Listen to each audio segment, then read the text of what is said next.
I'm a little shocked Deshaun Watson actually spoke yesterday with the media. They still had to set him out there. We got a game week. Questions were asked about the latest allegations, and I think there's things to pick up from what he said, from what Kevin Stefanski had to say yesterday about trying to figure all this out. And I think I'm like a lot of Browns fans. I'm so sick of this. I'm so over this. I'm ready to just focus on football, which has its own problems to have to be dealt with when you got to go win a game against Jacksonville on the road this weekend. But hearing some of the things Watson had to say yesterday, something's not piecing together in this whole thing. Something is just not succinct. And sometimes that's life. You want things to be linear and easy, and it's just not. And that's where we sit in this whole situation, still just waiting yet again for news, for a potential suspension, for what the Browns are going to do. We went through the contract stuff yesterday. Watson revealing a little bit yesterday. We'll get to that. We got Stefanski. I've got the biggest over or under reactions from week one across the league. Yes, one of them is the Cleveland Browns. We'll get geared up Thursday Night Football tonight, baby. Pat, I've had a flip. I had a flip on who I thought for tonight. We'll go to the other side and get to that a little bit later. Guards! Has anybody here had 4 RBIs without a ball leaving the infield? Lane freaking Thomas got that done yesterday. Guards cover their 1.5. Well done for them. Back in action this weekend. Feeling really good about where they're at. We got a lot coming up. We'll get to the morning update. We got the grid. We'll rediscuss the bracket a little bit. Time up. We got it all for you right here on Big Play. Welcome to the show, everybody. I am Matt Fontana. He is Pat McGuire in this morning. Pat, good to see you. Happy to have you alongside the Pat and Matt show. There's something that I'm not trying to get rid of Ryan. I'm not trying to get, but it flows. What can I say? What can I say? That's what it is. So Pat is in with us this morning. Happy to have you alongside. You can always subscribe to our YouTube channel. We're up at Matt Fontana Show. Instagram, of course, Twitter, which has just been so annoying for some reason. So obviously we broadcast the show, on Twitter and the app and all these other places. For some reason, our broadcast video has been getting shut down. It's going to a link. Is it still up on the video? Hang on. Let's see here.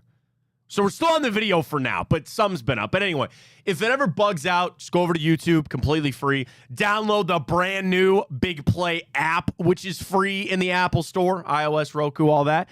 Create an account. You can like the show. It's all there for you right here on Big Play. So we're going to talk Watson to start. And Pat, I fully don't intend to spend an hour on this like we have the last couple of days, because it becomes an exercise in futility.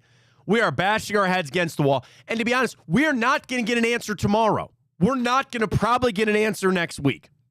But as we follow this story, which is the biggest story right now, what is going to happen with Deshaun Watson? That at the end of the day, all of that circles back to what is going to happen to Deshaun Watson as the quarterback for the Cleveland Browns. If he gets suspended, that impacts that question. If he gets hurt, that impacts that question. If he continues to play poorly, that is going to impact that question. What is going to happen to Deshaun Watson as the quarterback for the Cleveland Browns? And we've been on this search for a quarterback for 25 years in this town, since they have come back from 1999. And you've tried all the different avenues. You've tried different types of quarterbacks. And we all are just searching for the belief to find our guy. I can look at so many other teams, and it's kind of crazy to think about this for a second, Pat. Even the teams that are down right now, right? Who are the worst teams in football right now? Carolina Panthers. They had Cam Newton. The Broncos. They had Peyton Manning. All these teams at least had a stretch of having their guy. And let alone even some of the teams, they've been doing that all week. It's okay. It's funny. They're doing work here at Burke, and the guys were really nice. They came in the other day and were like, we're really sorry. I'm like, hey, man, you guys got a job to do too. Okay? I get it, so we'll work through it. But anyway. So if you hear something weird during the show outside of the broadcast being twitchy on Twitter, just go to Twitch. You can do that too. But they're working out there. Anyway, all these other teams have at least always had this stretch run. And even quarterbacks that you wonder is this guy really it? Like Kyler Murray. At least he's the answer in Arizona. I deal with a little Call of Duty drama compared to what we got to deal with right now. It comes back to, are we entering this cycle again of having to do this over and over and over again? I know I want it to be easy, and I know I want it to be just, oh, you draft Joe Burrow. You know, and I know they got drama going down there in Cincinnati and everything, too. Do you know somebody asked him about how he was drinking his water bottle? Did you see that clip? Somebody goes, hey, there's a video that it looked like you were drinking the water weird because does your wrist hurt? And Burrow looks at him and he's like, what? Like, what are you talking about? It's hard because we've been on the search for so long. And Browns fans will dive in to every quarterback that we get. I was a believer of Deshaun Kaiser, okay? Like, you always talk yourself into this. And when Deshaun Watson came here, that was something so different that certainly we had never seen in this town and had never been seen in the NFL with all the allegations, with the contract, but you still believed. You still wanted to believe. Even people, the second Deshaun Watson got to this town, hated him and didn't like him. There was still a little piece of you as a Browns fan that hoped that he'd maybe play well and get us to where we wanted to go. Now, people would say, no, man, because it wouldn't be worth it and it'd be tainted, and I don't want to win with that guy. Yeah, okay, fine. But for the majority of Browns fans, we all wanted to believe. And what have we hit? Probably the rockiest patch of it all. And the problem is, we thought we were over this. We thought we were beyond all of this. And you've hit the worst stretch of not just off the field, but now on the field situations. And it was just one game on Sunday. And Pat, I've said it on the show, you got to keep Deshaun Watson in there. You're not taking him out as the starting quarterback for the Browns unless he gets hurt or he gets suspended. I'm keeping him in there. You have no choice but to get him out there and see if you can turn it around. And Sunday is going to provide you an opportunity to do that. Something I want to talk about later, too. I'm not saying, like, break glass in case of emergency, but I see something that might have to flip with the Browns for Sunday. So we'll get to that coming up. So we start with Watson, which, again, is just so hard because we want to move on. We want to talk football. We want to do all these other things. But we got to hear from Watson yesterday. So let's set the table of exactly where we're at. Allegation comes out Monday. It's filed as the lawsuit. Tony Busby, who's representing the defendant, sent out a statement yesterday as well. Or wait, no, his statement was Tuesday. And he said, we came to them 10 months ago. We were trying to settle this discreetly. They didn't want to. And now we're here. Where now Rusty Hardin, who is Deshaun Watson's attorney, sends out a statement that they vehemently deny these allegations. They deny everything that was said in that, and they hope to be, I think he said something about being vindicated in court or something like that. Like, they don't mind this process playing out. Of course, right now, it's posturing. They said you did something, you say you didn't. And as this investigation starts with the NFL, with Lisa Frio, who's involved yet again, and Sue L. Robinson will be here before you know it. And wasn't there what was the guy? Do you remember the other attorney? There was another guy. Sue L. Robinson. There was some other guy with the middle initial attorney that was involved in that last time. But anyway, so now we're here where she's going to begin her investigation. And she is going to sit there. She's going to interview the plaintiff, and she's going to interview Deshaun Watson. And at this point, it's going to be a lot of she said, he said. Nobody else seemed to be in that apartment except those two people. I don't think there was a video camera. We'd be talking a lot different if there was.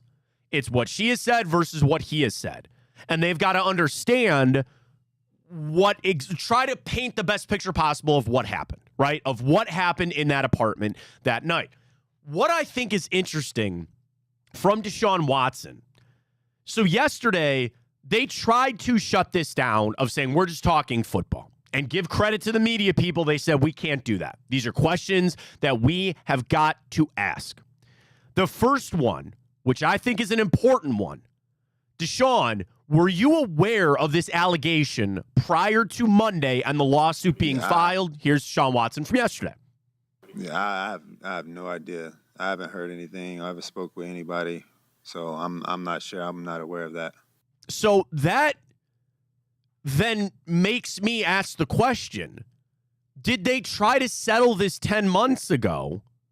And did Rusty Hardin not tell Deshaun Watson?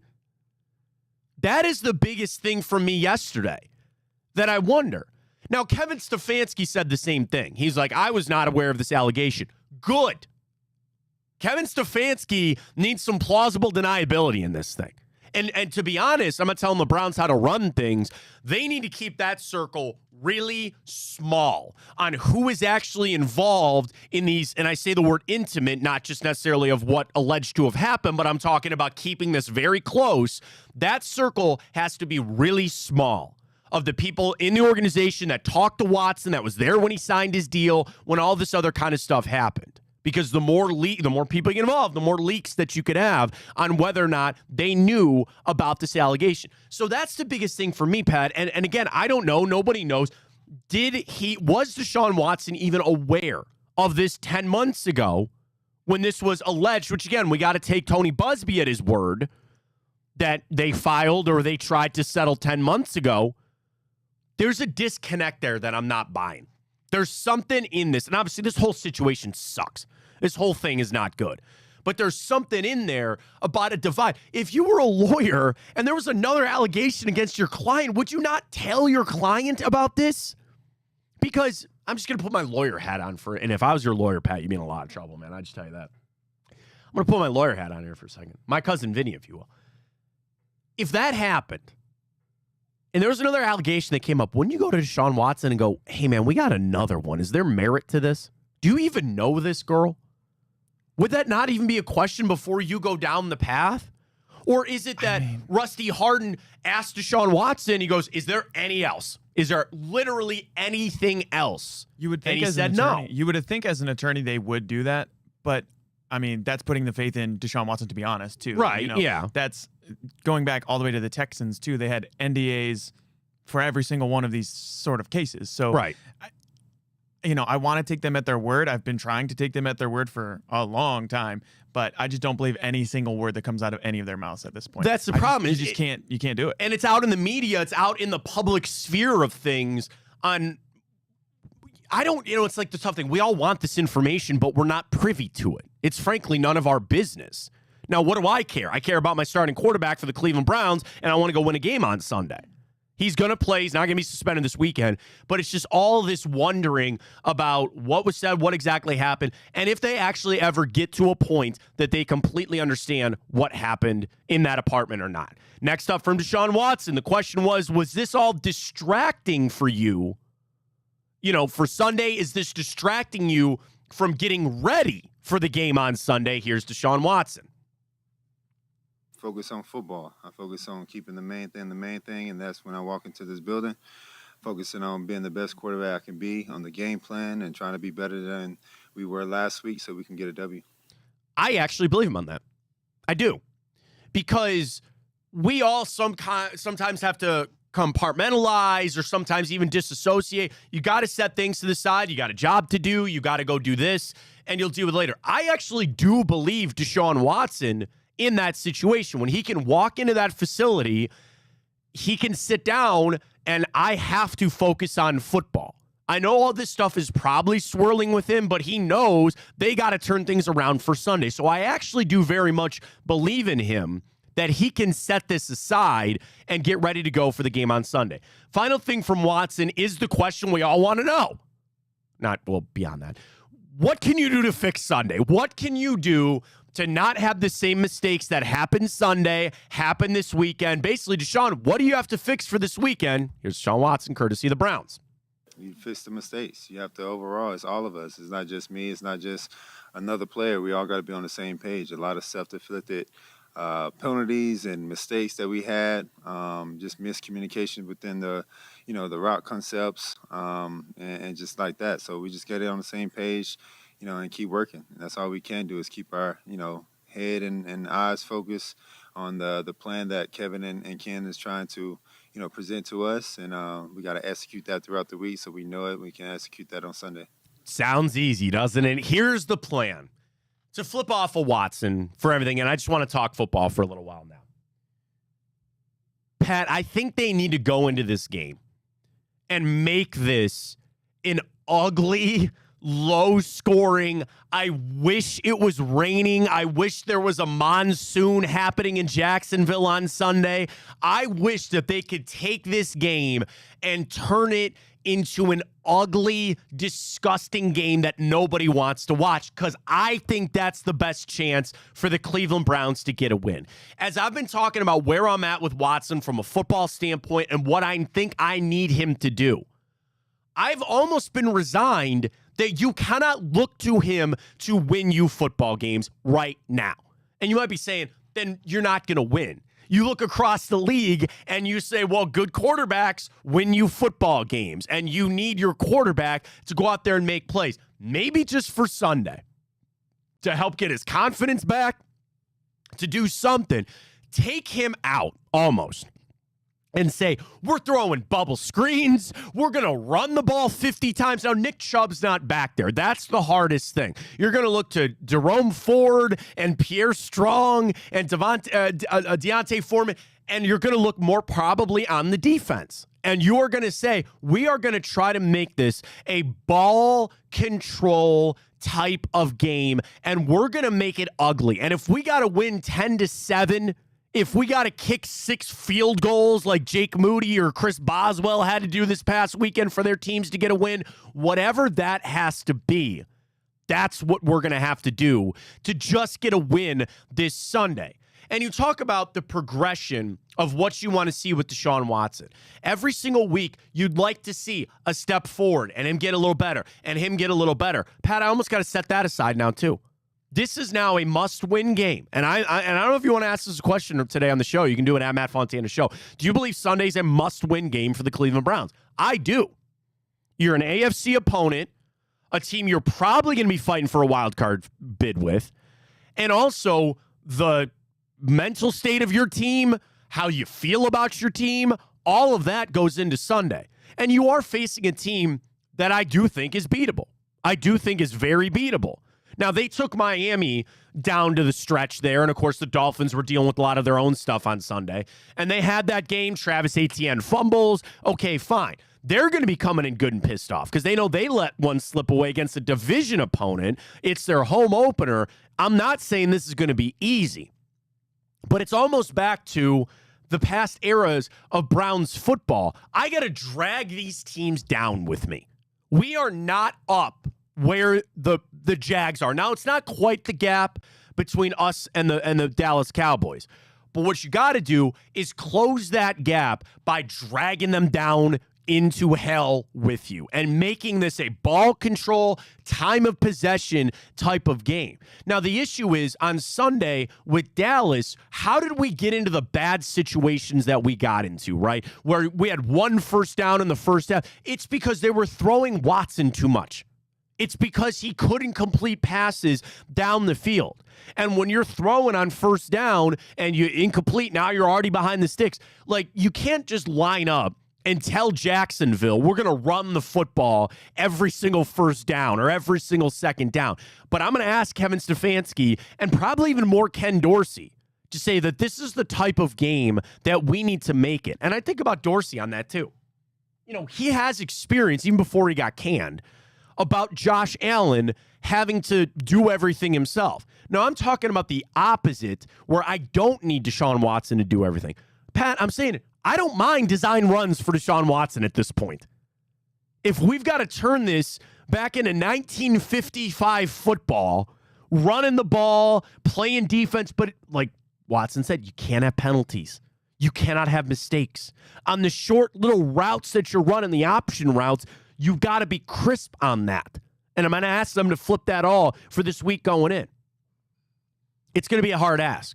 But really, I think the path to victory on Sunday, the path to victory has got to be making that an ugly, ugly type of game. Yeah, and I'll tell you what, too. Like, I think just the way that the Browns defense knows that they got to rebound, too. I'm not so worried about the Browns defense. It's the Browns offense. I think that's going to be the case all year long. But if the Jaguars hit 10 points, I'd be honestly kind of surprised.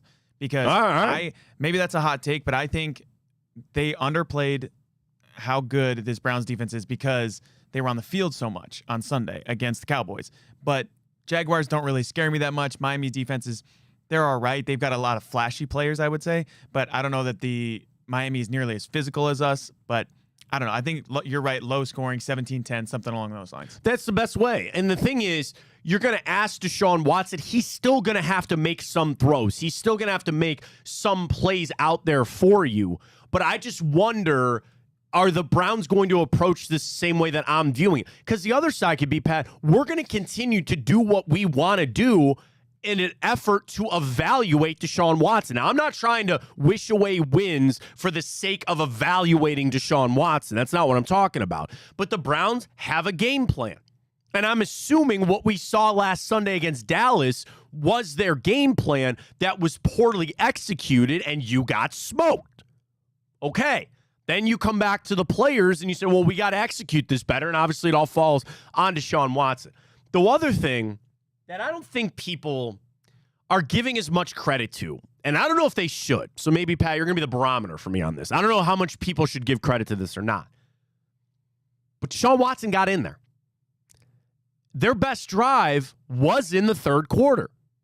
Now, there were some atrocious throws later, and I didn't like Watson being in that game in the fourth quarter late when it was out of hand. But he did get back in there.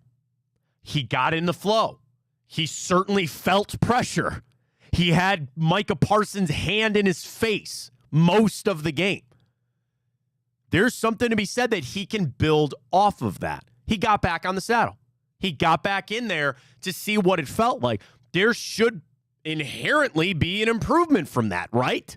That was his first football game since what, November? October of last year? I know preseason. Dren and I always yell at each other about the preseason and all that other kind of crap. But anyway, like, that was his first game back in quite some time. You expect that next step forward. You expected to take a step forward just because Deshaun Watson got in there. Is that enough of a step? Is that enough for you to sit there and say, yeah, that's going to be good? That's exactly what Watson needed? Probably not. But you're also looking at it and say, well, eventually he's going to have to pick himself back up here. And the more games he plays, you would assume the reps will continue to get better. We'll see how it goes. Yesterday to practice, obviously the IR moves, a gut punch. I actually, Juan Thornhill, Ryan's a bit of a Juan Thornhill detractor. That one hurt me. But I got to tell you, I think the Mo Hurst one is one that's a little, I don't want to lose Diabate, and losing Tony Fields sucks. You're not going to have David Njoku this weekend. But I got to tell you that Mo Hurst one hurt. Because I think as that rotation is going through there, you're now down 2 of your starting D tackles, or at least rotational D tackles with Michael Hall still not being there. You still have Dalvin Tomlinson. You're still going to put a lot on Shelby Harris. Quentin Jefferson's here. I get it. But that Mo Hurst one, I think, was kind of getting glossed over a little for me, Pat, about I think that was a big hit there for the Browns. To the offensive lineman we go, you got to get Jack Conklin back for this game. And as far as I know, let me see. What did Stefanski say about Conklin yesterday? Because I thought he said they were both going to practice. Limited for Conklin, DNP for Jedrick Wills.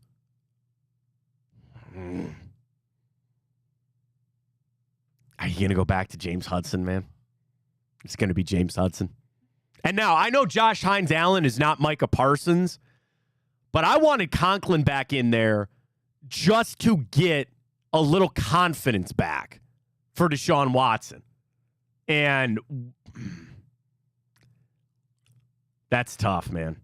That's tough. Yeah, it does not inspire a lot for me. No, it doesn't. And the problem is, even if you get him back in there, what am I going to deal with, Pat? The same thing I'm talking about with Watson. Like, Jack Conklin's not played football in over a calendar year at this point now. But you get Conklin back in there, run the freaking football. Just run it all day. All day. Let me look this up real quick. I should have done this before the show. I'm getting my prep ready for the weekend. What did the Dolphins do on the ground against Jacksonville last week? Nothing. Squadoosh. They had nothing. They had 81 yards as a team. 26 for Jeff Wilson. Now, Tua threw it 37 times. Right. But that's one of the best running attacks in the league. That is. And I know Mostert's not going to play this week, or play tonight, I should say. But, okay, they didn't run maybe they zig, you zag. I don't know, man.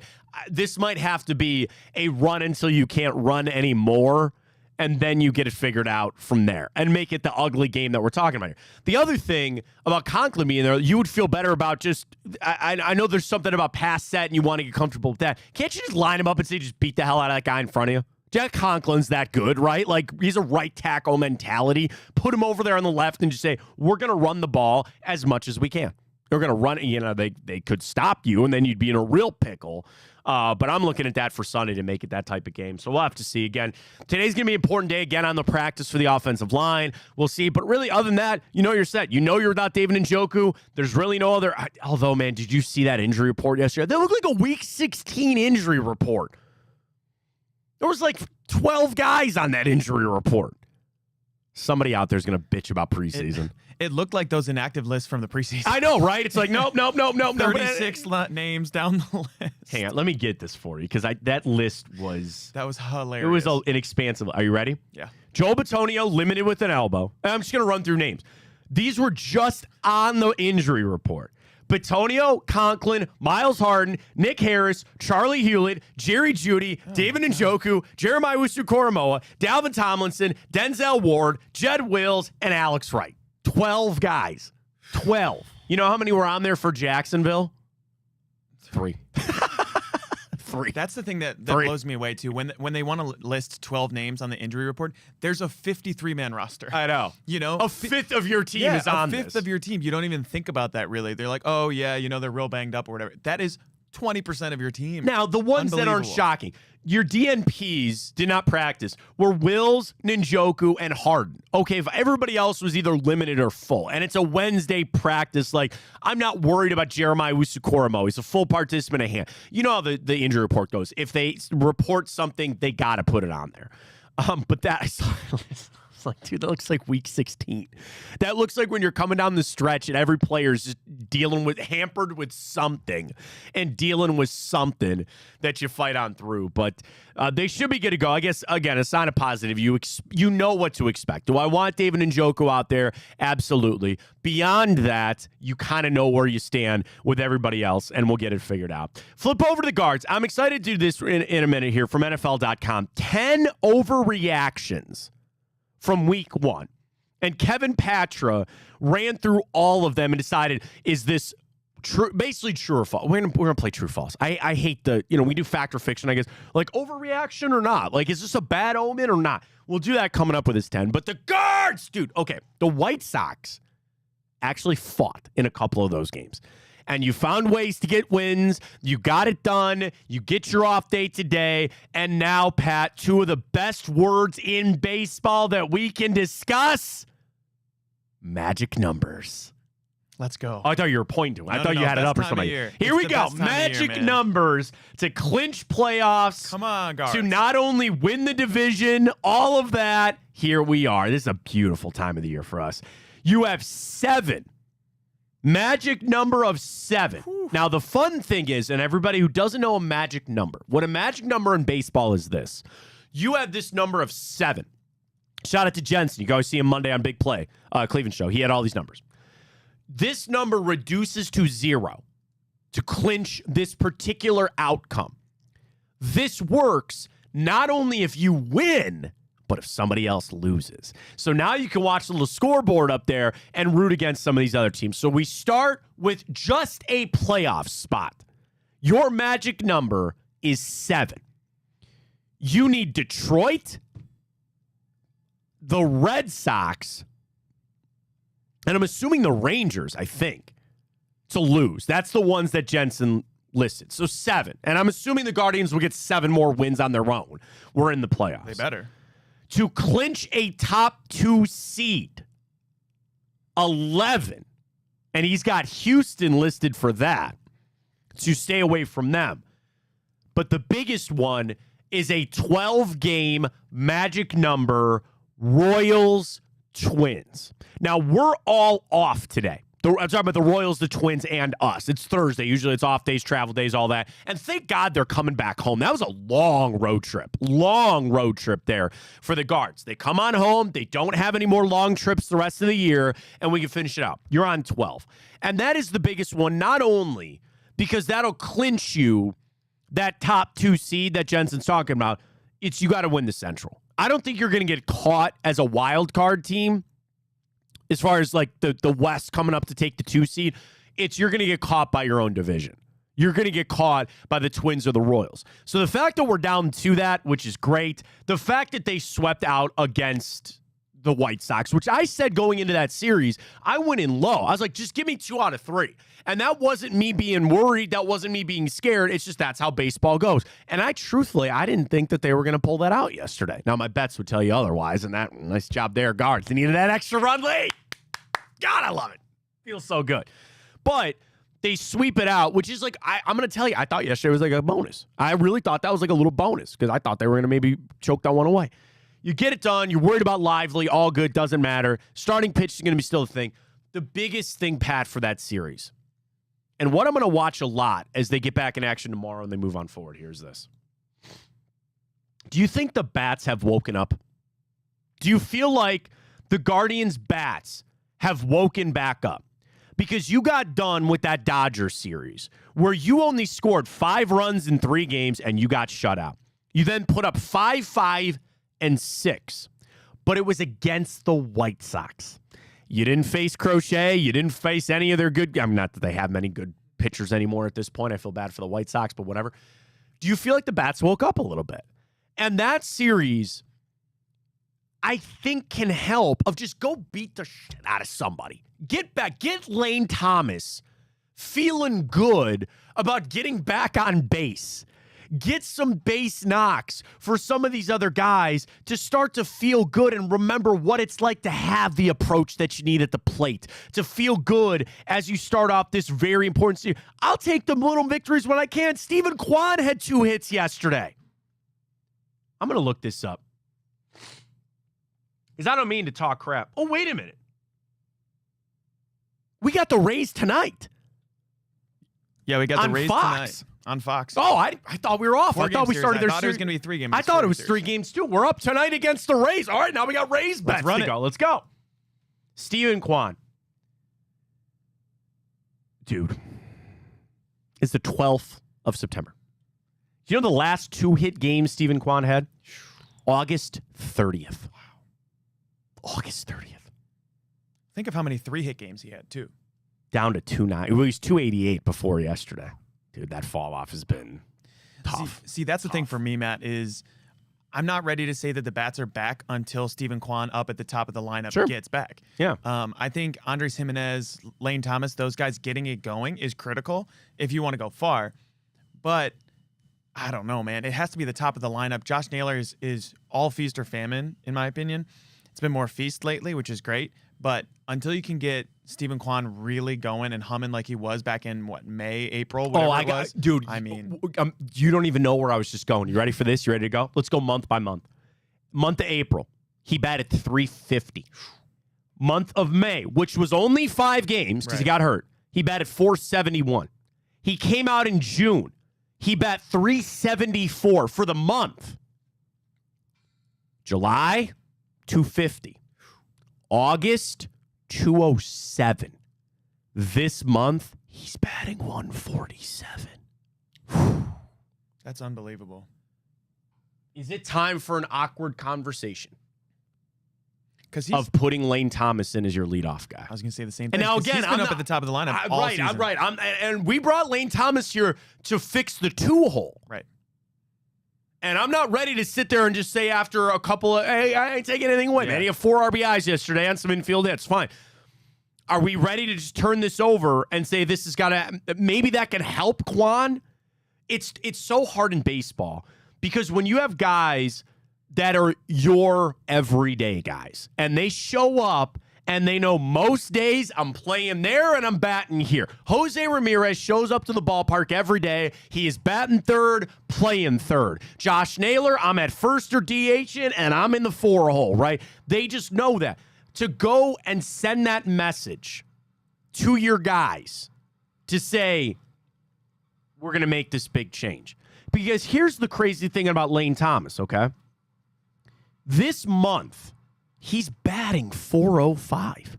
Now, some of that are some gaudy big games. He started on the 1st of September with a 3-for-4 game against Pittsburgh. Then he followed it up with a 2-for-4 game against Kansas City, and now he's had 5 hits in his past 2 games against the White Sox. The thing is, of the games that Lane Thomas, let me just 1, 2, 3, 4, 5, 6, 7, 8, 9, 10. 10 games this month for Lane Thomas. Patty's only got 1 game he doesn't have a hit. Only 1. I think the Guardians might need to start considering that. And that's something that you got to talk to that locker room and that clubhouse. That's a monumental shift. You know, you played baseball growing up, right? We all did. You know those guys that are just pen on that lineup card. Sharpie. Okay? Love it. I was there for a little while in my career. Didn't end quite that way for me, but I was there for a little while. Just pen me in. Right. I was catching, I was batting fourth. That was me. All right. I like it. Ended my career in the outfield batting 8th. But that's okay. That's why we got the knees that we do. Yeah, thank God I do. Yeah. My brother just texted me this morning, by the way. And he goes, he plays softball. He's a plumber. He's in the union, and they have a trades tournament. They have a trades league. And he texted me and my brothers, and he goes, anybody want to play softball tomorrow night? And I was like, I do. I would go out there, Pat, step in a hole, and tear my Achilles. Oh, yeah. I know I would. Oh, certainly. Career ending right away. And then go to my wife and go, hey, I signed up for a scrub. And I have a golf outing next weekend, too, so we need not be getting hurt for that. Yeah. Stay healthy for that. Yeah, stay healthy for that. That's where I'm at in life. But there are guys that you know they're in the lineup. That is a shift to your team. If you were to go to them and say, Steven's not going to be our leadoff guy anymore. Now, there's ramifications from that. The one side could be, this is what's best for the team right now. But that's a shot at a legacy cornerstone type of player for this team. And I don't want to get on Steven Vogt about this right now, but if I want to be super critical, which I start this statement by saying I'm a big Steven Vogt fan, and I think he's going to win Manager of the Year, he rightly should, all that. You should have done this 3 weeks ago. Then maybe we'd be somewhere else. What do we have, 17 games left or something like that? The whole goal, to your point, which you're right, and I agree, one of the goals over the last couple of weeks has got to be getting Steven Kwan right. You're not sending him to AAA. The only other option I have is to drop him in the lineup. The only other guy to pick up that slack would be Lane Thomas. And Lane Thomas works as a leadoff guy. He can steal. He can get on base. And especially if you mentioned, if Andres Jimenez can provide a little bit of support there in the 2-hole and protection there, I think this is seriously a move that needs to be considered for the Guardians. And I would have liked it made a little while ago, but what was that? That was putting the faith in Kwan that he'll come out of it on his own. He's not. Let's drop him down to 6. Do you think that would have... Do you think the intent would be understood? Do you think that is actually a feasible path? Or do you view it as that's something you don't mess with? That is something that you do not mess with because it's like anything. When you make a change, you have to leave the door open of it going bad. Sure.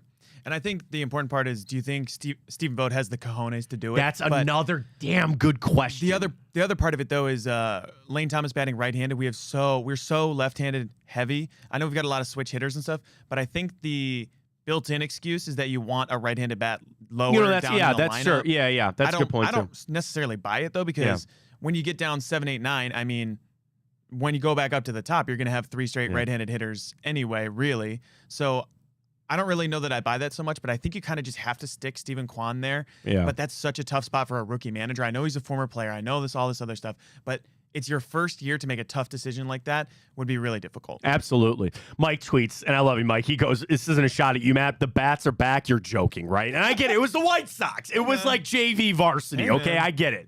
Whatever gets them flowing again, whatever gets things flowing again might help, and I think it all comes back to Steven Kwan. So, again, tonight, let's go. Rays. Didn't even realize it. I thought it was a 3-game series. I did. We'll get to our picks later. Little Thursday night Guardians parlay. Who do we got going tonight? Let's see. Should be. Is it not Tanner Bybee? Bobby Day? Oh, no. It's got to be Gavin Williams. It's got to be Gavin. Hang on. Pulling it up. We're on Fox tonight. Yeah. Big boy Fox. Dude, one of the few channels I can watch. It's happening, by the way. I'm cutting cable. Oh, my Calling goodness. him this afternoon. Oh, Calling him this afternoon. Bye-bye. Done. Now I'm keeping my internet. I don't want to name the here's the thing. I've been a loyal customer of this company for 15 years, but it's time. I'm cutting the cable. I'm going to YouTube TV. I actually am kind of excited to flip over for a little YouTube TV. It is Gavin Williams tonight for us. So we'll get to that later. But I'm excited. I'm going to make that call this afternoon. But I can actually watch it on Fox. I don't have Disney. I don't have Disney because of AT&T. Okay. So that was the final That's straw. a big one, too, with the kids. The cool thing is, actually, do you have Samsung TVs? I do, yeah. So do you know about the Samsung TV? Like, is it on your remote? Like, there's a whole... Samsung has their own TV channels. Mm-hmm. Bro, all the kids' stuff is on there. Really? They have a 24-hour-a-day Bob the Builder channel. Oh, no way. Clutch. I might tap in. Yeah, dude, it's like... You know, because I turn it on for the kids. They have movies from time to time for the kids. They have, like, Terminator was on there. I was like, oh, okay, they get some movies on there. Yeah. Then there's, like, 24-hour channels. You ever watch the show Modern Marvels? You know that show on history? Yeah. Yep. They have a 24-hour-a-day Modern Marvel channel. That's one of those shows that's on all the time when you just walk into the lobby of some place. You know what I mean? Like... Ancient Aliens or You're something. like, do you really need to know about how this the other one is How It's Made. You ever watch that show? Yeah. That is a damn good show. I don't know if they have a 24-hour channel of that, but I watch it. I think it's on there. So Samsung's a little hidden little gem there. So we're going to piece it over. We got Samsung basically for the kids. They do watch YouTube. And Miss Rachel Chick. To avoid her as best you can. So that's what, like, I was thinking about that. And my wife, we had a little challenge here. She goes, I want you to count how many times you actually watch the cable TV over a week. Correct. Outside of sports, because I'm just going to jump onto Bally's. By the way, did you see the update on Bally's? Yeah, very So they might have Amazon coming in, scooping up these RSNs, but then I read it'd still be a $20 fee for you. $20 fee. So that's, and this is big news. Obviously, we're in partnership with Bally's, and we love the people over there, and we provide them with a lot of great content. So the update is this, as it's been going on. Diamond in bankruptcy. Amazon had something on the table to scoop up all these sports. And this is important for us for who? The Guardians, the Cavs, and if you're a Blue Jackets fan, the same thing for the Reds down in Cincinnati. So they had a deal on the table. They took it back, and everybody goes, crap. Now, apparently, there's another one on the table where Amazon would pick up these teams and then they would charge you a $20 a month thing, which I'm going to pay. Like, and, you know, I talk about cutting the cable. I got to go pick up the Bally's app now and pay for that. So that's like, we all keep our eye on that. What I'd enjoy and what we'd all enjoy is if Amazon Prime just picked it up and they just put it on the Prime channels and I wouldn't have to pay for it anymore. But that's the biggest update there on that going on. So we'll see how it kind of plays out. So you got Gavin Williams on tonight, some guy named Peapot. Pepiot. Pepio. Is that really it? Francois? Yeah, it's Pepio. Really? Yes, What's his first name? Do you even know? I couldn't even know. Ryan Pepio. This feels like a series that Kevin Cash, for honest to God, no reason, would take 2 out of 4 against us. He probably would. Just to spite Tito, maybe. Well, remember, like, when he would come and Tito would always put stuff up on the scoreboard and mess with him and all that kind of stuff. Vespa and put in. Hey, man, Kevin, help us out here. Help us out here a little bit. Magic number's 11 to get a bye. Help us out, Kev. Help us out. And the Rays, I mean, the problem is the Rays are kind of fighting right now. They're under 500. Were they on the wild card? Oh, they're 7 back. They're cooked. They're done. If they anything, were a big underachiever too. You know, if anything, everything's pretty much set. So if we hold on to the Central, whoever wins between the Orioles and the Yankees, which is only a game and a half, they'll be the number 1 seed. Basically, look at it this way. The Orioles, the Royals, and the Twins are your playoff teams. They have a 3-game lead on the Tigers, who are hot right now. And the Royals and the Twins are kind of struggling a little bit. So it's pretty much set. Red Sox are 4 back. Mariners are 4 back. But yeah, Tampa's got nothing going for it. And the other thing, you're back home. And how good we've been playing at home, you gotta get a 3 out of 4. That's all I ask. 3 out of 4. I think tonight is a must win. I'm gonna talk myself into a Gavin Williams parlay tonight. You know I'm gonna do it. Strikeouts for him. We'll get to that coming up. All right, want to head over to NFL.com because Kevin Patcher ran through 10 narratives that were spawned from week 1 of the season. We are just going to do fact or fiction. Okay, we're just going to say, Pat, if you think that these narratives are fact or fiction for the future moving forward. One of them is Deshaun Watson. And what Kevin writes is Deshaun Watson continues to struggle. That's not a fact or fiction thing. But he says it's a bad omen, is what he writes. Watson's denied a new allegation off the field, as we know. On the front, as far as on the field, Watson has been waiting to recapture his magic, and it didn't happen at home against Dallas. He was rattled, lacked awareness, lacked confidence, lacked feel accuracy, rarely was in rhythm, and heaving throws instead of pinpointing the football. It was UGLY ugly from Kevin Patra. A tidbit that encaptures Watson's week, he registered the largest air yards differential of the week at minus 6.3. Spelling that out, he averaged 8.8 yards per attempt and just 2.5 per completion. So they were throwing it deep and only completing it short is the problem. There it is. And Kevin writes, if this was a one-off performance from Watson, you could chalk it up to playing behind a decimated, struggling offensive line. However, it's not new. Watson is paid like a quarterback who should be able to overcome O-line difficulties. Instead, he simply doesn't even look like a functional, seasoned signal caller at this point. Playing in just 12 games over 3 years. Dude, isn't that sobering? 4 games a year. 4. Now, again, this is the first game of year 3. But, man. You know what he writes here that I think kind of encapsulates it, too? Watson looked shell-shocked in that game. He looked shell-shocked in that game. Now, I talked about that earlier to say if that can just open things up a little bit, or he felt it, but the problem is you could get even worse. The shell shock could get even worse beyond that. So that was one. I don't know if it's fact or fiction, bad omen, whatever you want to call it. Let's run through the other ones. This one's league-wide. Fact or fiction, passing attacks have been grounded in the NFL. That's got to be fiction. And I know there were a lot of teams. So the stat was there was only, a couple of 300-yard games, and I saw 17. I think they said 17 quarterbacks this past weekend threw for less than 200 yards. It's week 1. And I think that's probably the quarterbacks being rusty and things like that. Pat, this is still a passing league. I think in no way the passing attacks have been grounded. Yeah, I would totally agree with you. We saw, I forget who exactly said it, but the EPA per play to run it now is significantly higher, and it's actually a positive return on your value to run the ball now, which is that's through 1 week. So right. You take that with many, many grains of salt, but... Well, on that, I'll take a little more balance. Like, even just as a watching person, and you had a Sunday or Monday night game where freaking Jordan Mason was running. Like, he looked like prime Adrian Peterson. Oh, AP in a little bit of trouble over there. See that? He filed for bankruptcy again. Oh, man. He put all his money into an investor who lost all his money. He made $100 million in the NFL before taxes. Wow. And he's out of money. He's out of money. That sucks. That sucks for him. But anyway, you want a little more balance, right?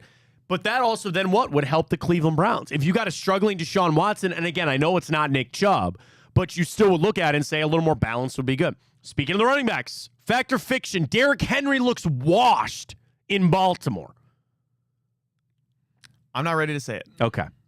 All right. You think about the games that he's going to play in this division later in the year when it gets cold and it gets snowy. No, thank you. I want that to be a case. I want that to be a fact, but you're right. And what Kevin writes, you're not going to get Derrick Henry 25 carries a game anymore. You're just not going to get that guy that is this hulking, bruising of a man that just beats up on defenses. Is he washed? I don't think so either, so I'll say fiction on that as well. Next up, the Packers are toast after Jordan Love's latest injury, fact or fiction? I actually say fact. Kevin says no. And he says he should only miss that 3 to 6 week window, which again, you go 2-4 in that stretch, and I think you're in a bad way.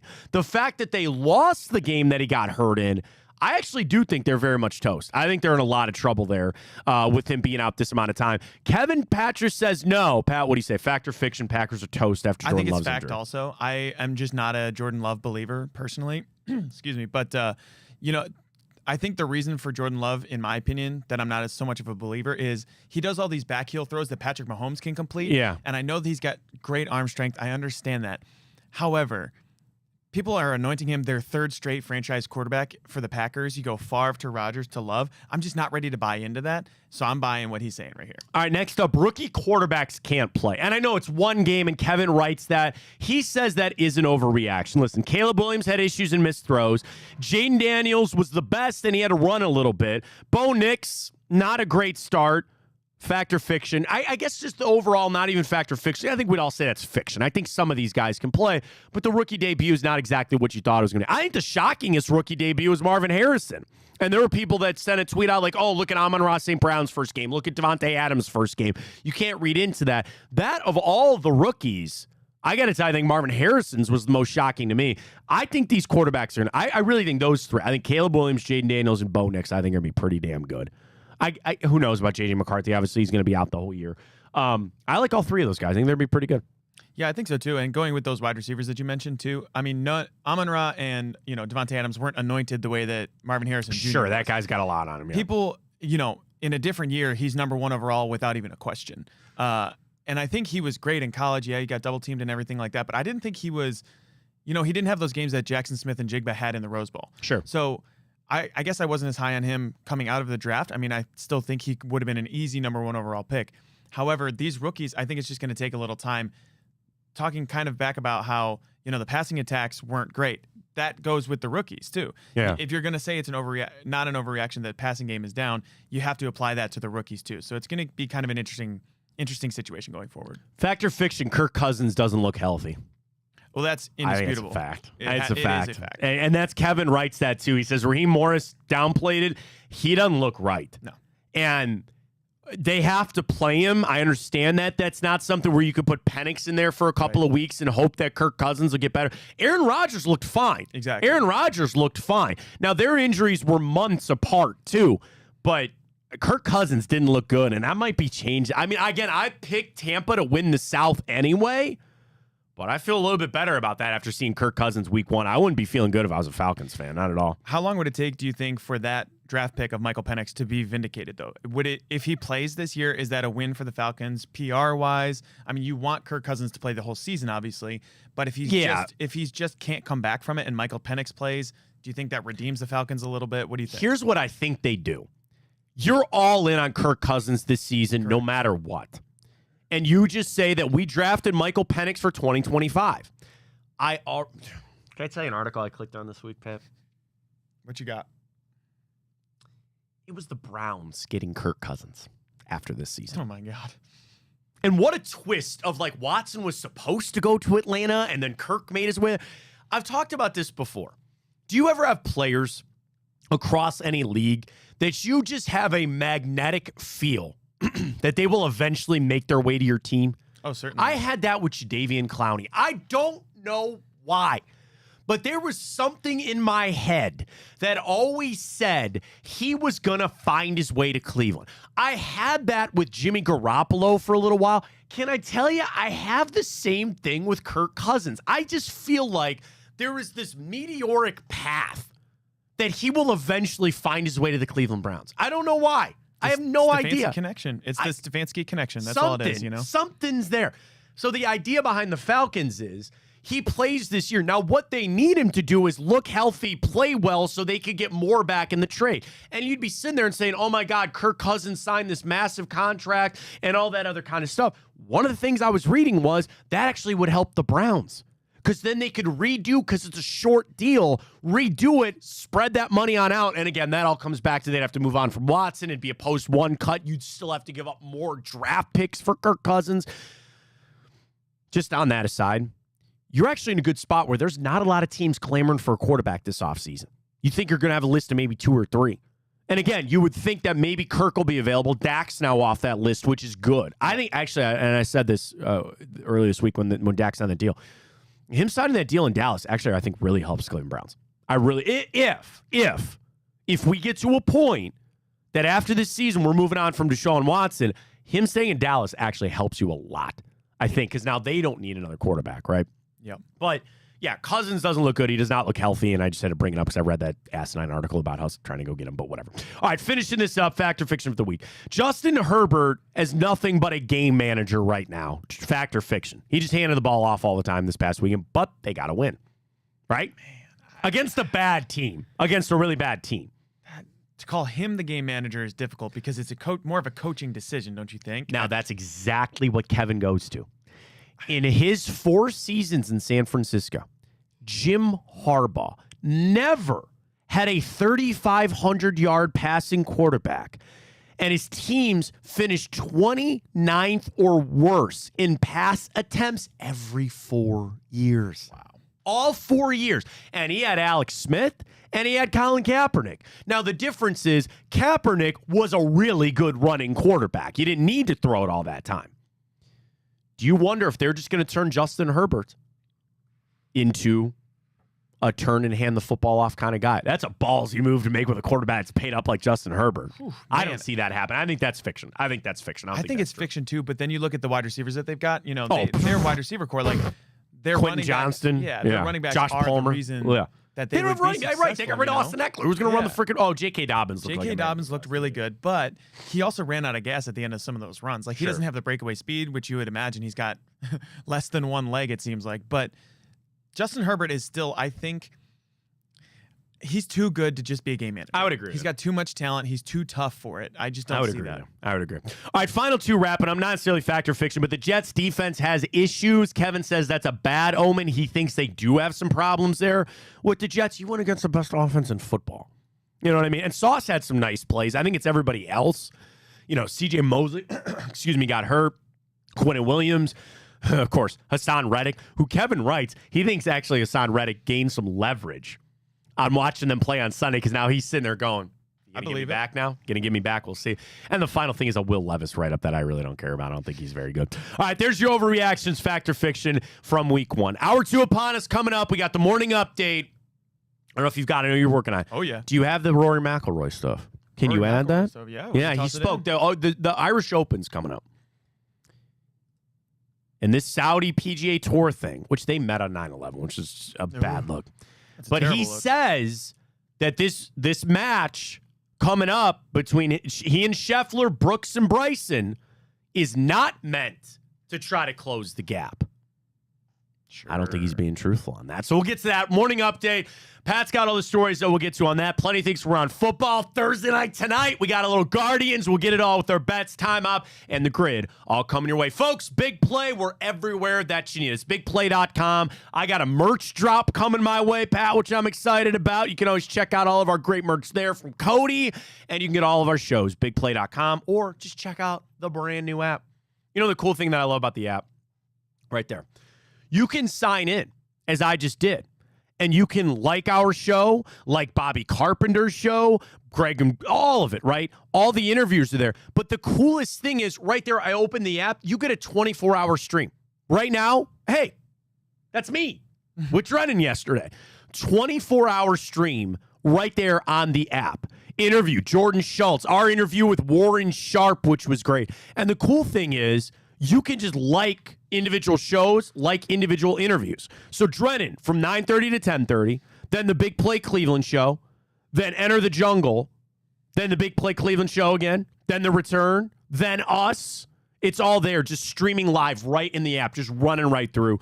The app is great. I love it. And again, you got Bobby Daly, got Enter the Jungle, yeah, all of it. You might want to hear what Enter the Jungle has to say. They got to be struggling. They were in stitches. Well, tonight, with the Cincinnati boys, the Big Play Cincinnati show, they got to be feeling it right now.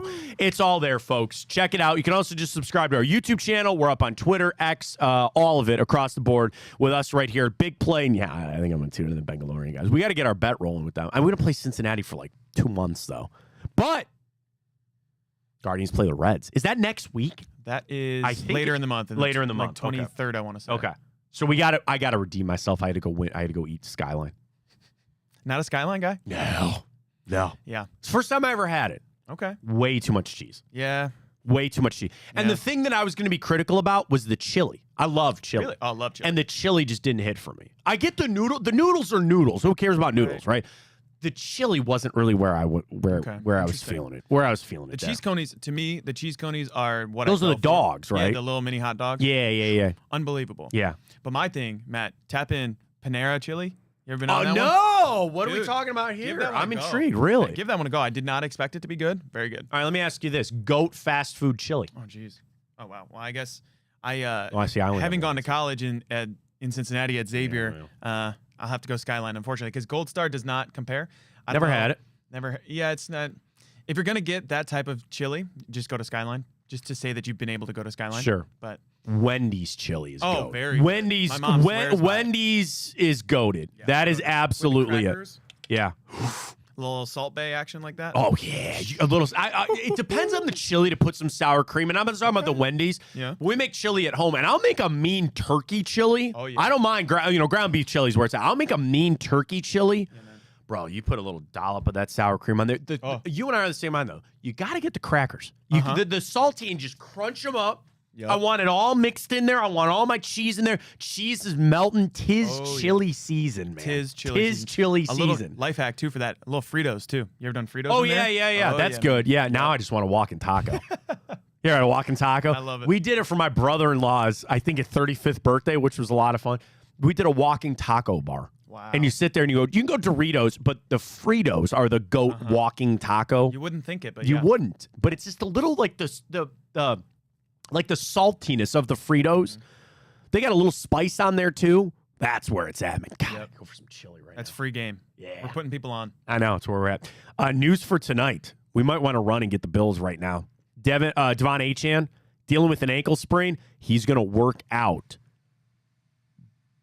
But, okay, so here it is. Decision type of deal. Yeah. Devon Achane, dealing with an ankle sprain, is going to work out pregame tonight to determine his availability. But based on how he feels and how he practiced, there's optimism that he's going to play. I say that to say this, man, one hit to that leg, Oh yeah. and it's a different story. And again, I go back to Jack Conklin. Conklin was feeling good all freaking week and didn't play. Mostert, who we already know is out, they're not going to place him on IR. It's not considered to be season-ending or long-term, and Mostert should be back. They still have Jeff Wilson there, Yeah. but He's a good back. he is, and they're good about rotating those guys through. I have flipped, Pat. I'm liking the Bills more and more tonight. I got a rule for Thursday Night Football that usually plays out and sometimes pays out pretty well. Under and the dog. Two things. International games, specifically London and Thursday night. Give me the under and the dog almost every time. And I would never parlay them. I do separate on that. But for tonight, I'm liking the under. I'm liking the dog. I like it. I don't even know what we got here. Hang on one second. We'll get to our plays a little bit later. We'll get you some info on that too. Loading up. You don't think Josh Allen's just going to explode tonight? Explode to the point of like him running a lot, I think. Interesting. Okay. Over under 48.5, Pat. I don't know, man. The Bills put up, 34 last week? The line already moved to 2. Did it really? Should I just take Bills' money line? At 2, you might as well. What's the number? 120, plus 120. If I parlay to plus 120 and under 48.5, that boosts me up to 320. That's a little juice for your in squeeze. Miami or in Buffalo? It's in Miami. Okay. It is in Miami. Should be good weather. Should be. I'll tell you this. I like the under more, and then I would take the Bills. We'll get to our play a little bit later, but I would think the Bills just probably want to do what? Run the ball, right? Especially with Josh Allen. Yeah. We have no. We're working on a betting partner here, but I want to do this. I bet with Bet365. I love them. Yeah. Oh, yeah. You want some boost here? Pick me one of these. Josh Allen to score a touchdown, 2 passing touchdowns, and the Bills win. That's a lot of touchdowns, plus 500. This one I kind of like if you want Miami. Tua 300 passing yards, Tyreek 100 receiving yards, Miami money line 550. A reception parlay. All 4 of these guys to have 4 or more receptions, plus 275. Dalton Kincaid, who they did not throw to in week 1. Right. Tyreek Hill, Jalen Waddle, and Keon Coleman. All those guys, 4 receptions, gets you 275. How about Jalen Waddle and Tyreek Hill each to score a touchdown and 75-plus receiving yards, plus 1,200? It's a big number. How about the quarterbacks? 250 each, Allen and Tua, and each of them to throw 2 touchdowns, plus 500. I like the 250 You number. like that? You like that? I like that one the best out of them, I think. Yeah. And then Jalen Waddle, Tyreek Hill, 50 receiving yards. Josh Allen, James Cook, 50 rush yards each. 75 plus 570 or plus 750, excuse me, on that, on our boost right there. I like it. And we'll get to our plays a little bit later. We'll get to the Guardians coming up. All right, Pat's got the morning update. We'll dabble in the grid. We'll get to time up as well. Stay with us. Fontana Show right here on Big Play. Garage beer. Beer flavored beer. Beef with an F? Okay, my bad. It's crisp and cool and it doesn't taste like ass. I'm Bobby Carpenter. I drink in garages because my wife says I don't belong inside. If you like a cold breeze on your bag, drink garage beer. It's American and so can you. Garage beer. Beer flavored beer. Well, how do they know I'm doing this? Did somebody leak this out? It's social media. Oh. It's just, that's the way social media works now. I thought maybe you were just running that yap.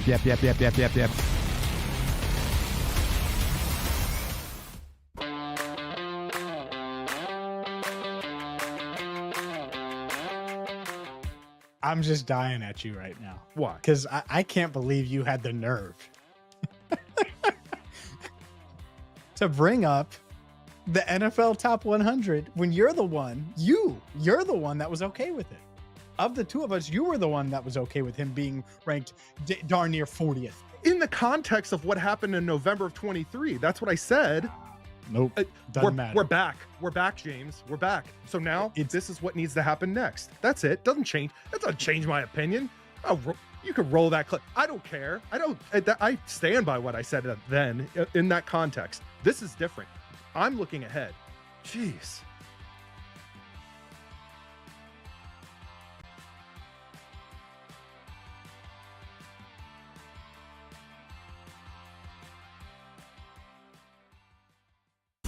I don't buy into this nonsense, this conspiracy nonsense that he's got his money and he's dogging it.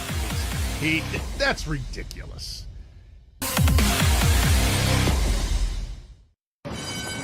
They're off in the Kentucky Derby as Authentic takes them around the far turn. Tis the Laws making his move now, and they're into the stretch. These two stride for stride. Authentic, tis the Law. Here's the buyer. Authentic has won the Kentucky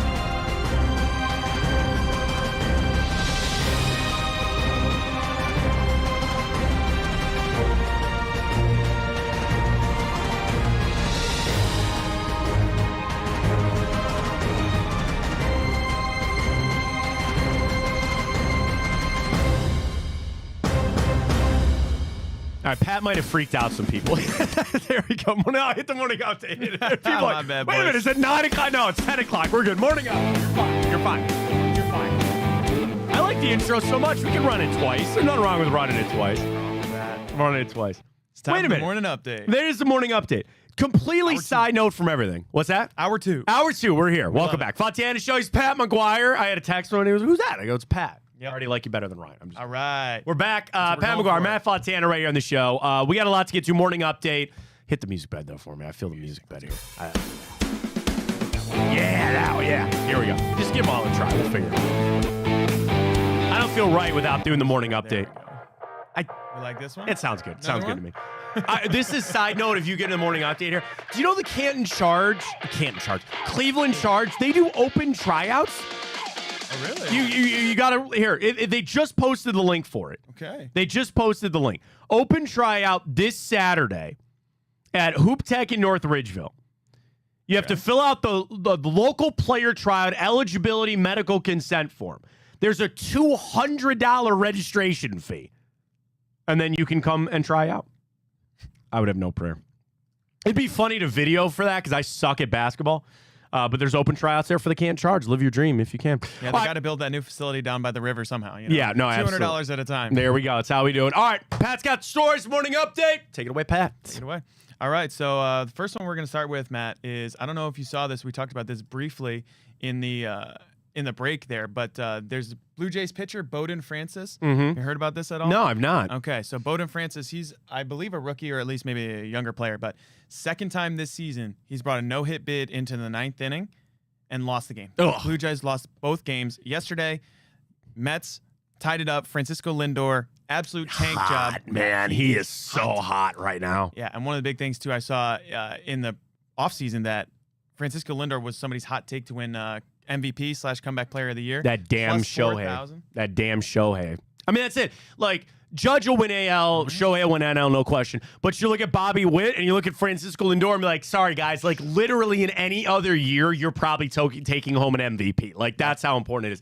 That's, and anytime you get into no hits and perfect games and things like that, you have to have something break your way. Yeah. You got to have a ball that just gets caught that's not supposed to be caught. Like, there's so many things that go into getting that bit. The fact that he was able to do it twice, though, is pretty impressive.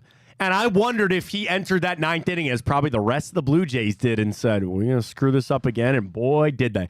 They got to be focused. Do you subscribe to the don't say anything to a guy throwing a no-hitter? Or on the broadcast, like, ooh, don't say anything? On the broadcast, no. All right, on the broadcast, I couldn't care less. But teammates, it depends on the player. I don't want to say anything. I don't want to say anything either. Yeah. Oh, man, that's a tough one. I don't. Yeah. If I was playing with him, I think I probably wouldn't say I wouldn't say a word. Yeah. Wouldn't say a word. I don't want that stink on me. Yeah, very and true. the thing is, they always say, well, maybe the pitcher doesn't know. My ass. Yeah. They know what they're doing by the time the sixth inning rolls around. They know what's going on. Yeah. And it changes things. I know, obviously, we had a bid that we were looking at with Joey Cantillo. How about that, dude? Cantillo's my guy. Of all the people. Of all the people. Everybody should do this. Grab onto a minor leaguer and just say that that's your guy. My guy, Joey Cantillo. Yeah, man. Joey Cantillo's my guy. Till Doug Nikhazy gets up here. Then something about the lefties. I want a Matthew Boyd, thank God.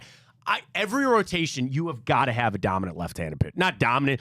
You give me a 3-4 guy in your rotation that's a lefty, I think it just changes everything, man.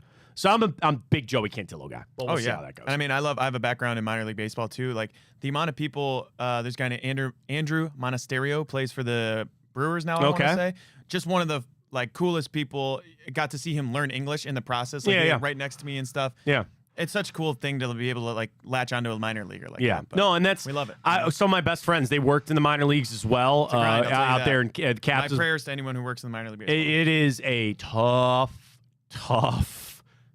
racket, man. And the captains, and we got the Rubber Ducks. Like, we have a lot of teams around us, which is that. And one of my best friends, he worked for the Captains for 10 years. He worked his way up through, and he knew all these guys coming through and all that. He was there with Lindor and all those guys when they came through. But, yeah, man, that's a tough racket. But, yeah, to lose it again in the ninth, you're sitting there asking, what do I got to do, man? But that's a tough go of it. We'll see. I'm still waiting for my Guardians one. We're getting close to our guy, Joey Cantillo. Yeah, that's honestly one of the things that, too, if you can make a handshake bet with somebody that there will be a no-hitter prior to the season, I would bet with somebody over the next couple seasons there will be a Guardians no-hitter. Statistically, there's got to happen. Can I tell you? I think there might even be one this year. I still think we got some time, man. I still think you're right. Every year you sit there and you say it's got to happen, it's got to happen, it's got to happen. Mm-hmm. I kind of hope that we get one. I still think there's. I'm just saying that so that way you can play. You can play that clip for me like I'm some Nostradamus over here. I still think there's a chance in it. I really do. We'll see. 16 games in 18 days? I don't know. We'll see. Yeah, so we mentioned this a little bit too with Rory McIlroy and the match with. What is that? Bryson. He's got Scotty Scheffler, he's playing Bryson, with Scotty, Brooks. And then Brooks versus Bryson. So this came out because again the news came out this week that the PGA Tour was meeting again with the LIV people, the PIF or whatever, whatever it is. All of them, yeah. And I'm so anti the LIV Tour. I'm in the PGA Tour. I'm supporting them and all that. But I've come to the same realization I think a lot of people do. They've got to bring golf back together. They have got to find a way to make this all work. Here's what I would hope would happen, okay? You eliminate the Live Tour, okay? You fold those players back into the PGA Tour, and the PGA Tour gets a supplement of money from the Saudis. That, I think, is the best case. You are back into getting premier events. These guys are back into getting world golf ranking points. They're back to be getting on the president. You see Joaquin Neiman coming out bitching to make the President's Cup? He's always been doing that And stuff. it's like, bro, what did you expect them to do? You're on the Live Tour. Shut up. Yep. Like, you lost that right. I'm sorry, okay? World's smallest violin right there. Right. Fold these guys back in, and then to make them whole, the players that stuck it out, you give them some equity. Or the money that the Saudis would put into the PGA Tour, give that to the guys that stayed. You say, the guys that are coming back in, you already got your cut from the Saudis. Now you get the money from them now, and it all goes away. We're back to the PGA Tour. I hope that's what happens. But for Rory to try to downplay this match, which, by the way, do you know the PGA has not officially given the thumbs up for Rory and Scotty to do it? Golfers can't do stuff like that without the thumbs up from the PGA Tour. They do something that's outside the TV rights, they got to get special, which, again, they're going to do. Yeah, of course. And I'll be betting good damn money there on Scotty and Rory. Come on now. Yeah. Come on. And I like Brooks. I cannot stand. That's good versus evil. Come on Well, now. I hate on Bryson DeChambeau, and all he does is I see videos of him yelling at people for stealing balls from kids. All I see is him being a good, genuine human being, and it pains me because I just want to hate on Bryson, but I can't. And I want. You ever seen that Onion from The Onion where it's like, bad news, worst person you know makes a good point? Exactly, Yeah, right. The worst that's what it person feels that I like. want to hate does something nice for a kid, and I'm like, damn it, Bryson, come on. Yeah, I that wanna was just a good. hate. That was a cool video. Yeah, it was. when He's- he tracked down that guy. That He's was, like, nah, give that back. And those type of people suck. But anyway, like for Rory to be like, this isn't a merging or this isn't something to like take a step forward, he's wrong. He's wrong. Because you want to know what, Pat? Are you big golf? We discussed this. love it. Love it. Are the ratings for this not going to be through the roof? Now, all these other matches that you started out. What, Phil and Tiger? Phil and Tiger. And you're not getting back to that, even with those guys. But then you had other ones that you're like, I want to watch that. Then it jumped the shark. Then you're doing this night crap with Spieth.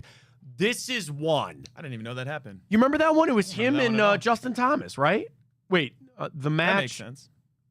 I remember the Mahomes Josh Allen one. The match. Here's the match. Here, I got the Wikipedia. The match, dude, the match 9. So this was held earlier this year. Max Homa, Rory McIlroy, Lexi Thompson, and Rose Yang was involving that one. The one before that was Mahomes, Kelsey, Steph, and Clay. I think I watched like 2 holes of that. Hang on.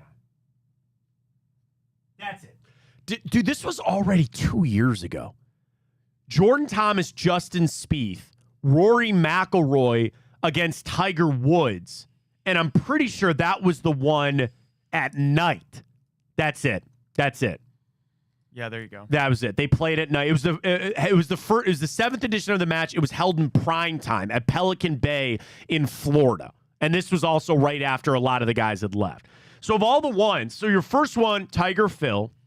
Your second one was Tiger and Peyton Manning versus Phil and Tom Brady. That one was good. That one was great. Then you had Phil and Chuck versus Steph and Peyton Manning. Vaguely remember that one. Bomb. Then Bryson and Aaron Rodgers versus Mickelson and Brady. The COVID one, I guess, if you want to look at it that way. Then Bryson Brooks.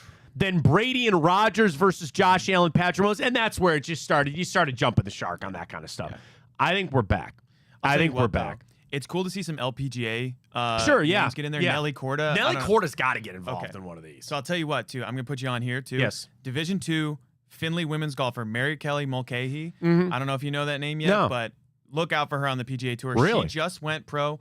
She won the Division 2 national championship at Finley. I was at, in the Great Midwest Athletic Conference. That was what Asham was, where I used to be working at.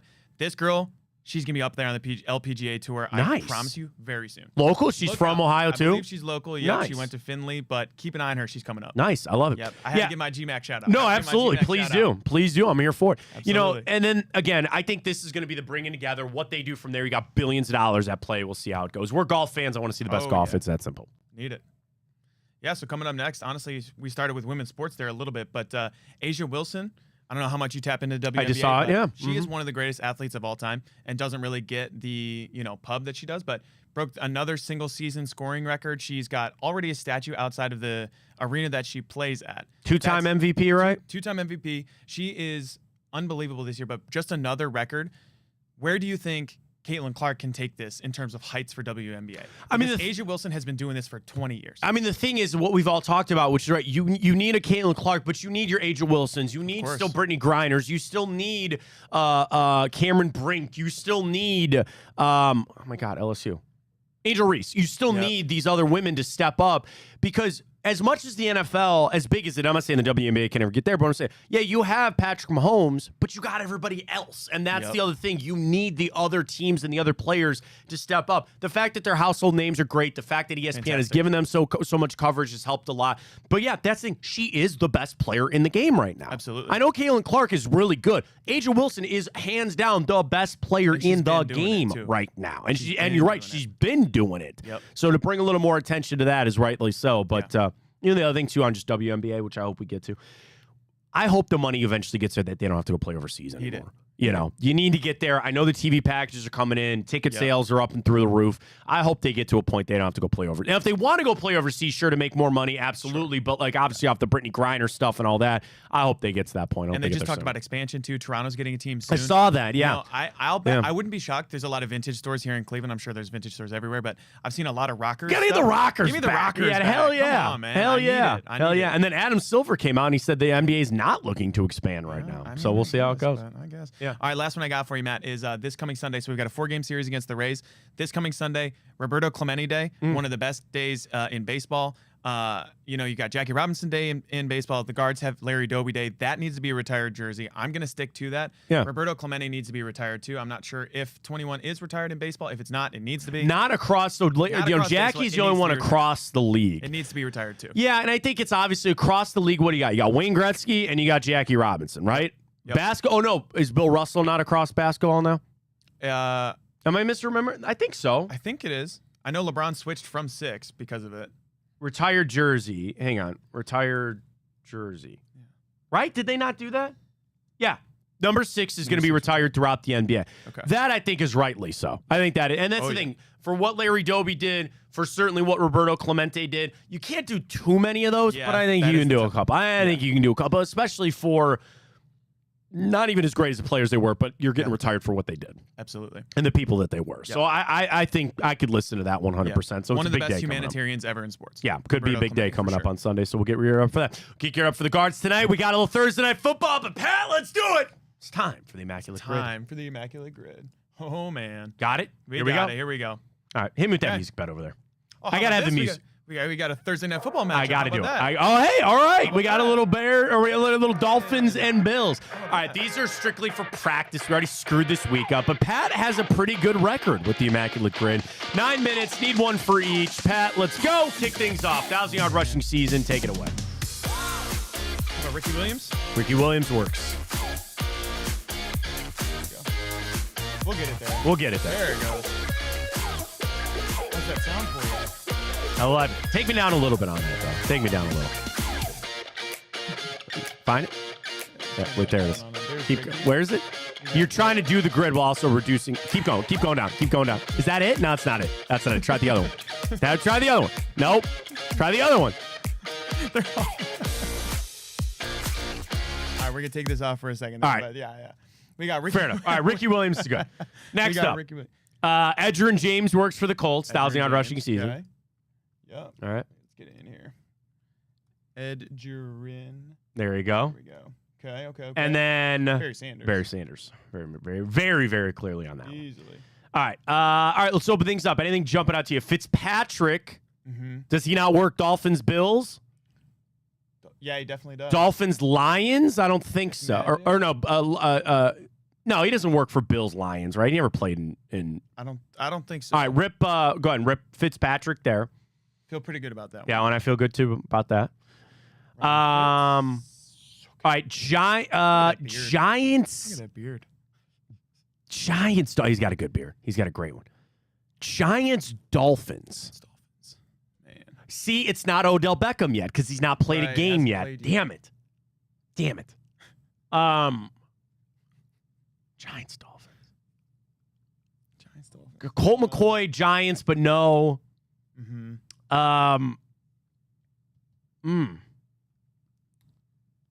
Might have to come back to that one. That's sort of there's some Bradshaw, Josh Jacobs. That yeah, era. not that, not yeah. Ahmad Bradshaw, no.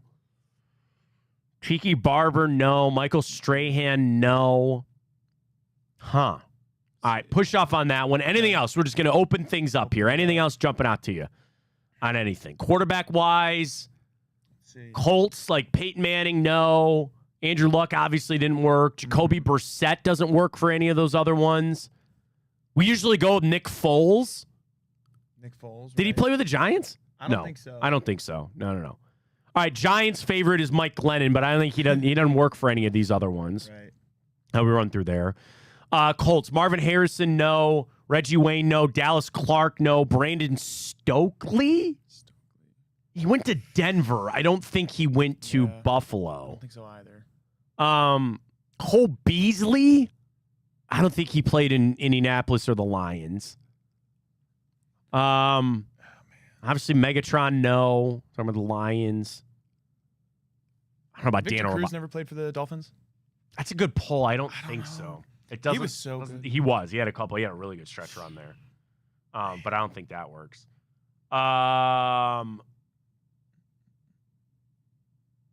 Okay, Giants. We should probably just rip some Giants players here. Like Jimmy Graham.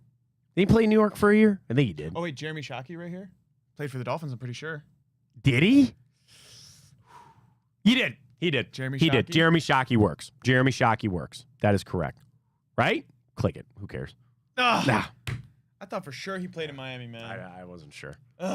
Wasn't sure. I believed you because you sounded like you were. I felt confident. Well, he was in Carolina, and then he was in New Orleans. And I think those were the only other two places that he might have played.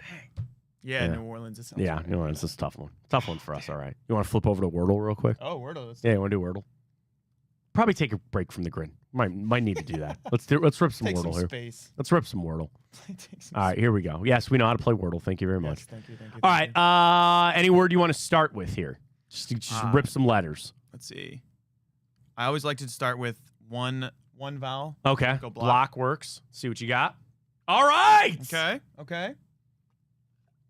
What a start. Okay. Brain. Big brain moment. Oh my gosh. Look at us. Wow. Okay. And no N because I would say brand. Bram. No. Brap. No, I'm just kidding. BRAAP. BR. It's got to end with a T, right? Right. Brand. Could be another No, W doesn't work. I'm so shocked there's no N with this. Yeah. Braun, you know. Yeah, BRAU. You would use the N. Yeah. Bromp. Brought. No. How about brave? Yep. That's got to be it. What else could it be? Oh, what do you mean? Wow. BRA. Oh man, how is the N? Like brag. Brag. Yeah, try Brags. I think that works. Oh my gosh! All right, we got the S now. Wow. Brass. Obviously. Nice. Okay. Now we can just go on with our day. We can just go on with our day. Wordle is in the books. We're done and done. All right, let's catch our final break of the morning. When we come back, we'll dive into timeout, go back to Stay in History, and we will get to our Thursday night Guardians bets. Got it all for us. Stay with us. Fontana Show right here in Big Play. Garage beer. Beer flavored beer. Beef with an F? Okay, my bad. It's crisp and cool and doesn't taste like ass. I'm Bobby Carpenter. I drink in garages because my wife says I don't belong inside.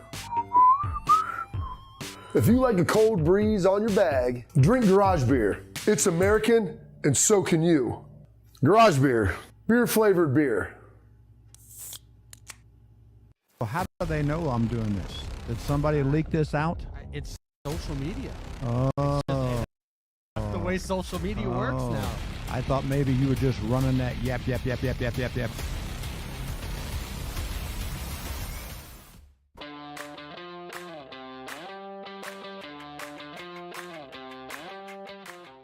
I'm just dying at you right now. Why? Because I can't believe you had the nerve to bring up the NFL top 100 when you're the one that was okay with it. Of the two of us, you were the one that was okay with him being ranked darn near 40th. In the context of what happened in November of 23, that's what I said. Nope. Doesn't matter. We're back. We're back, James. We're back. So now this is what needs to happen next. That's it. Doesn't change. That doesn't change my opinion. You could roll that clip. I don't care. I stand by what I said then in that context. This is different. I'm looking ahead. Jeez.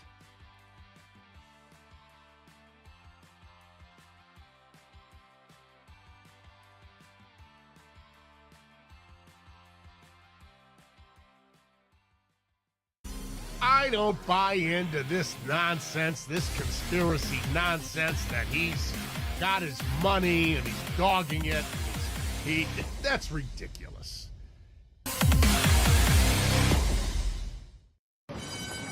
They're off in the Kentucky Derby as Authentic takes them around the far turn. Tis the Laws making his move now, and they're into the stretch. These two stride for stride. Authentic, tis the Law. Here's the wire. Authentic has won the Kentucky Derby.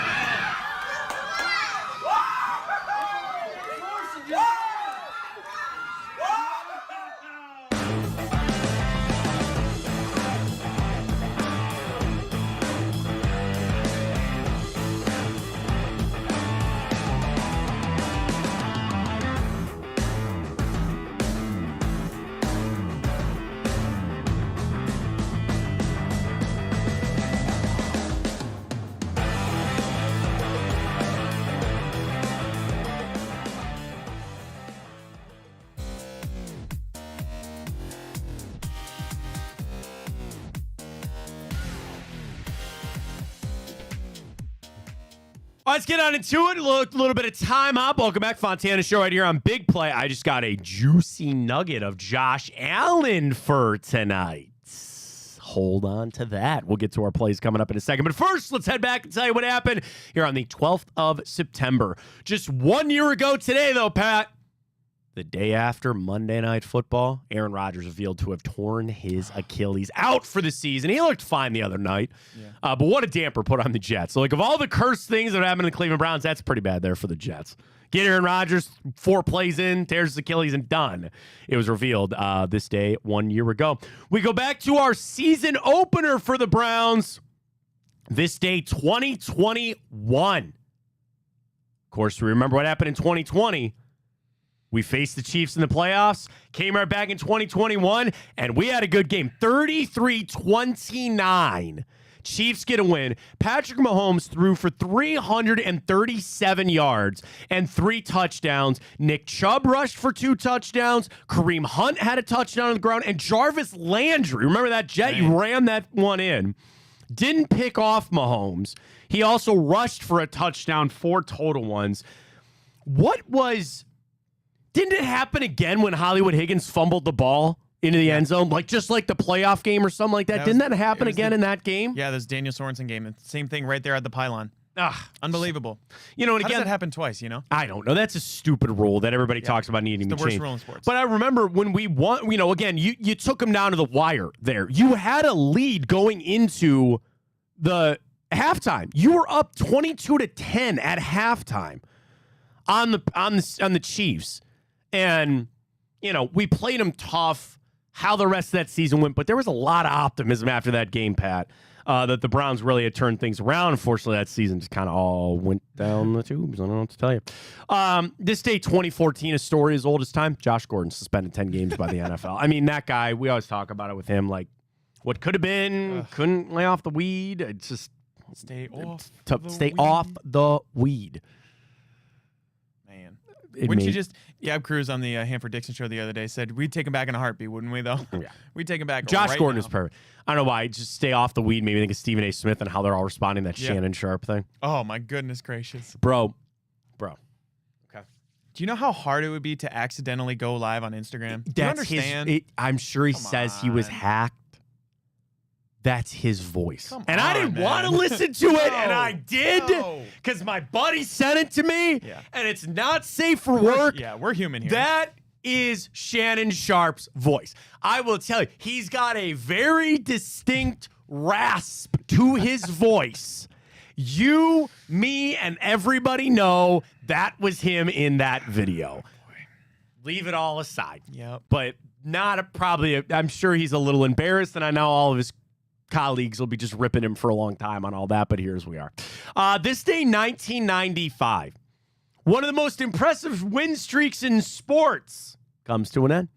The Harlem Globetrotters streak of 8,829 straight games comes to an end. They lost to a team of retired NBA players led by Kareem Abdul-Jabbar. And unlike prior games, this game was unscripted. So they actually played a real game, and they lost for the first time in almost 9,000 games. Have you ever seen the Harlem Globetrotters? Did you ever go see them? I have indeed. We went with family outing, and they played the Washington Generals. Yep. And they just beat them the whole time. They're still around, right? The Harlem Globetrotters still doing their thing. They're doing their thing a little bit less now because, Savannah Bananas. I was going to say, I feel like the Savannah Bananas have become that thing now. I'll tell you what, when those two Harlem Globetrotters went on the Amazing Race, my mom locked in really? on Harlem Globetrotters. There you go. Locked in, had to go see him. So shout out Linda for that one. We There had to you go go. see the Harlem Globetrotters. This day, 1984, the Bulls signed Michael Jordan to his rookie contract. I would say that probably worked out drafting and signing him to that deal. Where's Sambu at? Don't know. Good question. No idea, but good question. This day, 1954, the Indians set a major league record when 84,587 people watched the Indians sweep the Yankees in a doubleheader 4-1 and 3-2. 12,000 fans didn't even have seats. They were 10 rows deep beyond the outfield fence, setting the largest crowd in MLB history at 84,500 people. That is to watch their municipal stadium. Now you get stadiums are what, 30,000? Yeah, I mean, 32,000, like 36. 30. Yeah, if that, right? It's crazy. This day, 1900, the White Sox beat the Indians to clinch the first ever AL pennant. We're gonna be without that. Very happy birthday goes out to one of the greatest athletes in history, and of course, he's a Buckeye. Jesse Owens celebrating a birthday today. Yao Ming, Freddie Freeman, Andrew Luck, Barry White, the singer, Jennifer Hudson, Mr. Paul Walker, Neil Peart, and 2 Chainz, all celebrating birthdays today. All right, I got quite a few TV shows here for you today, to be honest with you. You ready to go? All right, first up, television show that debuted this day, 2013. It's about a group of brothers and the syndicate that they run in their town. I'm so bad at these games. The Brothers and the Syndicate, 2013. 2013. Uber popular, and I think is actually even making a comeback with a movie. Wow, I couldn't even tell you. They have very distinct accents in this TV series. Man. I got through the first season. I've been meaning to start the second season. First season was really good. I couldn't tell you. The Boys. I don't know. Now, they're Alvin and the Chipmunks. They're English. Okay. They're English. Crime Syndicate. Peaky Blinders is correct. Peaky Blinders. You got it. You're all right. You're off to a start. They're Peaky Blinders this day, 2013. All right, next up, a television show this day, 1978. This show featured an ensemble cast on this American sitcom that ran for 5 seasons. It focuses on the everyday lives of a handful of New York City people who all have the same job. They all work at the same place. And it has something that very much is known for New York. They all do this one thing in New York. Man, my first thought was Cheers. No, good guess, though, but no. This, I think, predates Cheers. Yeah. 78. 78. How about Taxi? Yeah, nice. Wow. Danny DeVito, yeah. Taxi is correct. Come on. Lock of Danny Graves. DeVito in there? What's that? Danny DeVito, Judd Hirsch, Yep. Jeff Conaway. Yeah. Then you had Christopher Lloyd as Jim, and then Locker Graves was the mechanic with Andy Kaufman. That is correct. Wow. Taxi. I can't believe I pulled that. And that's a good pull. Man. Good pull. They are all taxi drivers. There you go. that? All right, next up, I don't know if you're going to be able to get this one because this one goes back to Ryan. Hang on. Banana. Oh. I think I got it now, dude. I think I got it now, dude. Do you? I think so. Go ahead. Bonanza? That is correct. 1959. Yeah, Bonanza. I was talking as I was typing it out. So I was saying, American Western series. Shout out my grandma for that one. Yeah, the Ryan always seems to struggle with like Gunsmoke, and we had Little House on the Prairie and stuff like that. But Bonanza is I feel correct. like that's on like Paramount Plus in the oldies section. Oh, it's like what's on that one TV when I walk out every Yep. single day. How about that? All right, now this one I gotta Google because I'm pretty sure this is the television series. Okay. So that gives you your little hint. It is this television series debuted on CBS this day, 1954. So we go back quite a ways. Now I say that to say this has been made into TV shows, other TV shows, movies, all of that. And it all surrounds... that might be a layup for you. I know you probably want to lay My up. first on thought this was I Love Lucy. one. No, good guess. Right era. Yeah. It all surrounds the adventures of a young boy and his close companion. The Andy Griffith Show? No, guy. No, that's Earlier, good. I think that was probably All right. I like where you're going, but it's no. I didn't say friend. I said companion. Companion.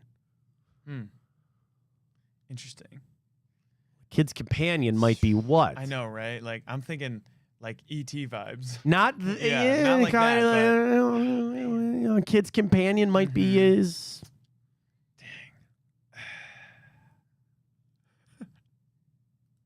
I don't want to give it to you. The satisfaction of you nailing this is worth it. What year again? 54. 54. 54. Oh my goodness. Okay. The name of his companion is like in the lexicon of like, Oh. So it has become a term. Okay. It's kind of become a term. It's I don't say necessarily a term, but it's like it's one of the most popular figures. Like if I gave it to you, you know what it is. Yeah, so it's like it's hard. course. So again, you got to focus in on that. Like a kid's companion. Who would that be? Who would that be? It's not a person. Yeah, like I'm thinking their teddy bear that they bring with them, their little toys and stuff. It's alive. Oh, it's alive. Oh, okay. So we're thinking like pets, like dogs. Correct. Shoot, like, man, it's right there. You know what I mean? Yeah.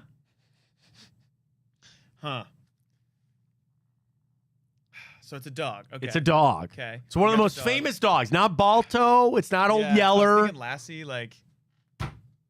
Is it really? Lassie. How about that? Lassie. The television show Lassie. Yeah. The rough collie dog named Lassie. At the adventures of her and her companions, both human and animal. That is correct, Lassie. Lassie ran so Airbud could fly. Exactly. That's where it is. And then I'll give you a passing grade there on the floor. Peaky Blinders, That was Taxi, 2.5 Bonanza, out of and that. That's not bad. You did all right there on it. You want your Josh Allen nugget for tonight? Need it. His last 5 games against the Dolphins, 359 passing yards, 320, 352, 304, and 400 passing yards. His line for tonight is 246 and a half. Let's get it, Pat, tonight. Okay. Thursday night football. I've got the Dolphins down to 2.5 in this one. Over-under set at a high 48.5. Let's start with Miami. They are 8-2 against the spread. Their last 10 games against AFC opponents, and 9-2 straight up in their last 11 games at Hard Rock Stadium. Josh Allen talking about over-interception for tonight might be a good play. He is the second most talented quarterback in the NFL. However, his home and away splits are glaring. He has thrown a pick in his last 7 straight road games. What's the line on his fumbles? I'm sure you can find that. Turnovers potentially. Yeah. Turnovers potentially. Buffalo exploded for 34 points in their opener. Miami just got their 20 in their win over Miami. The passing yards, 319 for Tua, just 222 for Allen. Miami only rushed for 81 yards. Buffalo was 130. In their last 10 games, head-to-head, Buffalo is 9-1 in their last 10 against the Dolphins, including a 5-4-1 against the spread.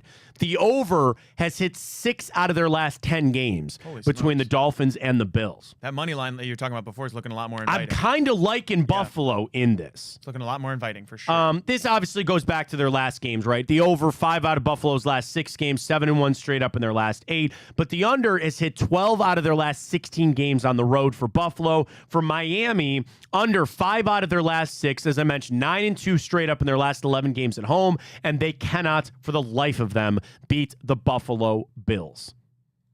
I'm liking the Bills money line in this one. Yeah. You said the number's 120 plus 120? Yeah. 120. Let me see if I can get you something here from covers. Let's get the matchup. Here we go. All right. Well, here, let me run through your props for this. Let me see if you like any props for this. So,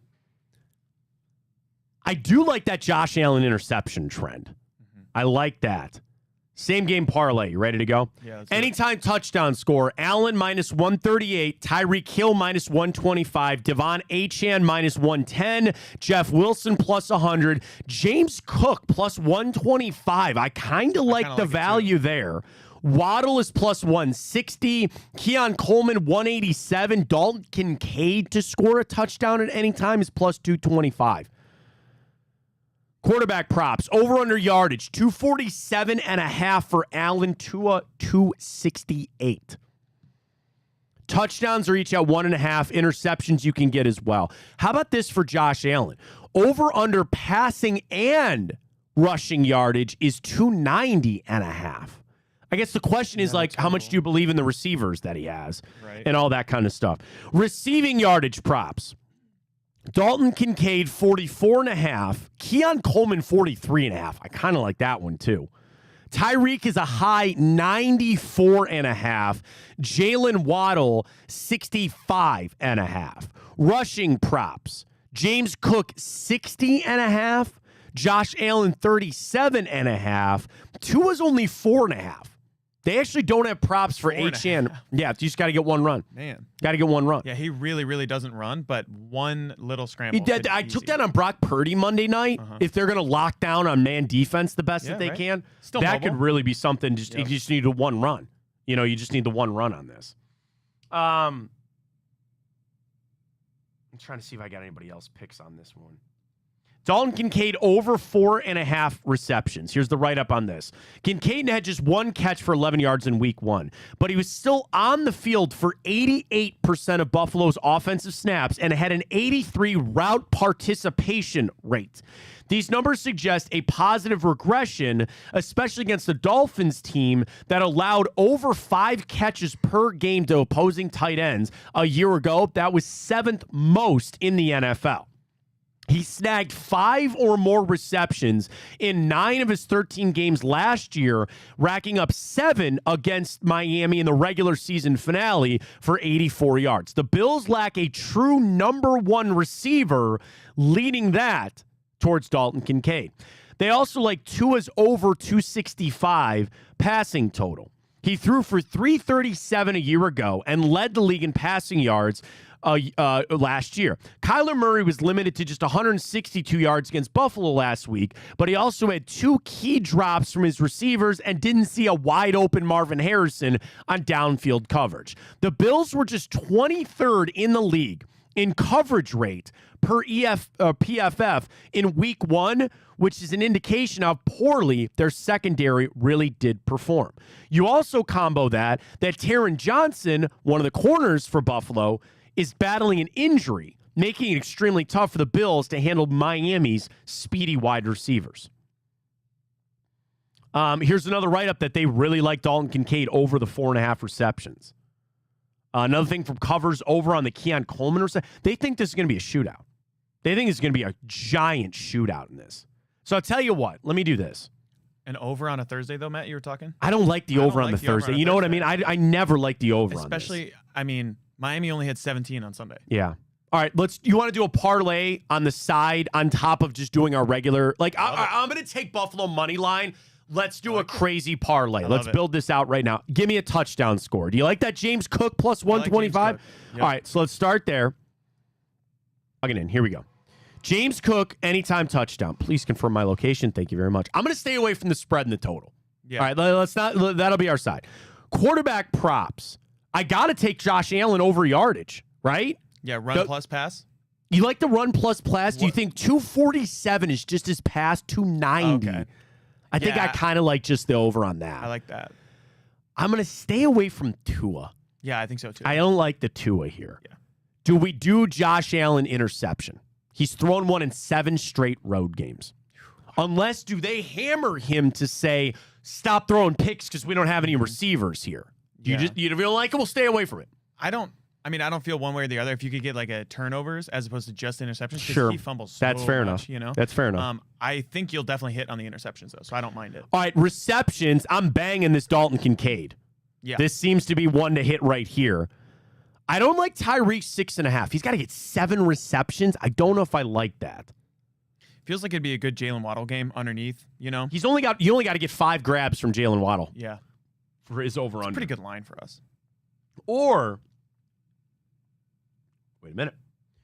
What instead of taking the over-under, I'll just do the milestone. Okay, what you got there? You can pick whatever you want. Oh. So you can pick Tyreek Hill 1 reception. It's minus 700. I've never done this before. Oh, no. So there's 2 things. So there's props. Like alt spread? So it's like an alt spread. Yeah, so what they do is they send your over-under out where they're like, hey, Dalton Kincaid is 4.5, right? If I really wanted to for lesser odds, I could just say Dalton Kincaid's only going to catch 3. Okay. You know, maybe in a parlay, maybe we're better off with that. Hang on. Player rushing receiving yards. Not what I want. Player receiving yards. See, I only have. You know what? I don't have a reception milestone. Wait. Nope, I do. Player reception milestone. Tyreek Hill to catch 2 balls is minus 15,000. 3 is minus 8, and 4 is minus 1,800. Do I even bother throwing it in there? Do you think he catches 4? Yeah. All right. We'll do that for a little. That gets me to 550. Yeah. It's not worth it. It's not worth it. We're gonna take it out. Take it out. I mean, I'm at 525 on a 3 leg. It's all Bills though. Right. It's James Cook scoring a touchdown. Allen 247. Kincaid 4 receptions. Mm-hmm. What about? You liked Keon Coleman before. I did. What if I just took Tua to throw for 200 yards? Think you can do that? I could see. I could. That's see it. minus 900. Gets me to 575. Is not good. 250. Do you like 250 for Tua? I don't love it. Okay. I like Josh Allen better at 250. Yeah, I got that. I got the over-under on that. But receiving yards. Because wasn't there a boost you were talking about before too? Yeah, they had the boost of all the 250 and the touchdowns and all that kind of stuff. Yeah. I got that. Yeah. I got that. Maybe another touchdown score? Yeah. Who do you think's to score a touchdown for Miami? Tyreek? Probably Tyreek. I don't see Achane getting in the end zone. Achane? Jeff Wilson, maybe? I kind of feel like a Jalen Waddle touchdown. I don't know why. Yeah, it feels like it would be a big game for him tonight. All right. You like Waddle? Yeah, let's do it. All right. That boosts me up to 1,400. Okay. All right. $5 I'm in. Boom. Let's Make go. a And then little I'm just. quiche. What's that? Make a Yeah. little quiche. Let's do it. And then I'm just going to take the Bills on the money line. Yeah. I guess I've been talked off the over-under. I've been talked Yeah. off the over-under. I don't think feel that's good fair for it enough. tonight. All right. We can parlay with a little Plays. bit. Guards. Let's go. Gavin Williams on the hill. Let's see what we got. Gavin in his last 3 starts, a win and 2 losses. Of course, his last start against the Dodgers was abysmal. Gave up 5 runs in 2/3 of an inning. But before that, a win and a loss, going 7 and 5 innings, giving up striking out 6 in each. And he only gave up 2 runs in a loss and then 1 run against Kansas City. So I'm assuming we're going to get that Gavin Williams tonight. A bounce back for Gavin Williams. You flip it over for the Rays tonight. Ryan Piot, whatever it is. Pepio. He's got a win, a loss, and a no decision in his last 3 starts, going 5-3 in 6 innings, giving up 1, 3, and 2 runs. So he's pitching pretty well. And he has a combined 14 strikeouts over his last 3 starts. Here's your trends for the game. The under has hit Tampa Bay 4 out of their last 6 games. They're only 2 and 5 straight up in their last 7. The under has hit in Tampa's 14 of their last 16 games on the road, and they're 6 out of their last 7 when they're here in Cleveland. You flip it over for the Guards, under 8 out of their last 11, 5 out of their last 6 against Tampa. Cleveland is 7 and 3, their last 10 games, rocking it out. So I'm going to do this. I'm going to take Gavin Williams back into our app here. Damn, my phone's going to die. It's literally, I'm on 1%. Are you that kind of person you won't even let it get below 20%? Oh, no, not at all. I let it die all the time. Yeah. I'll tell you what, Big Play Dave, too. Yeah. He sent us a screenshot of whatever email we needed, and he was on 1%. Yeah. And I was on 1%. And, man, we were business, going man. off in the group chat. We got business here. I'm going to take Guardians win, -150. We are the favorite, by the way. Over-under is 7.5, which I don't like. I don't love it. But I'm going to take the under anyway. And then you give me Gavin Williams 4 strikeouts. Yeah. I might even go 5. That's 230. Mm-hmm. You want to go 5? I think I like 5. You like 5? Here, let me look at strikeout rate real quick. MLB strikeout rate.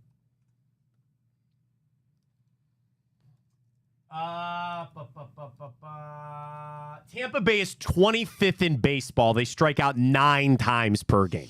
That's pretty low. All right, I'll listen to the 5. Can you get me a hit for tonight? Give me a hit. Yeah, I think. Quan? Do we have a lineup yet? Not yet. I've got Lane Thomas in here, though. He's hot. He is hot. He's hot. Manzardo? Kind of Manzo? like Manzardo. I like Manzo. You like Manzo? Yeah, let's go with it. You like Manzardo? I love it. That's a 625 boost there for you, Pat. Yeah. I like it. I like it. We'll get to that coming up. All right. Appreciate everybody joining us today, Pat. Appreciate you coming in. We'll be back tomorrow for a Football Friday. Make your official pick for Ryan. I'm going to take Bills plus the points. I'm taking Bills plus the Bills plus the points. It is for tonight. Money line. Yeah, I will too. I like them both for tonight. 120 it was. We'll get it done, though. We'll talk to you on Friday for a Football Friday. Let's go. Let's get it done. Go Guards. For Pat McGuire, I'm Matt Fontana. As always, take it easy.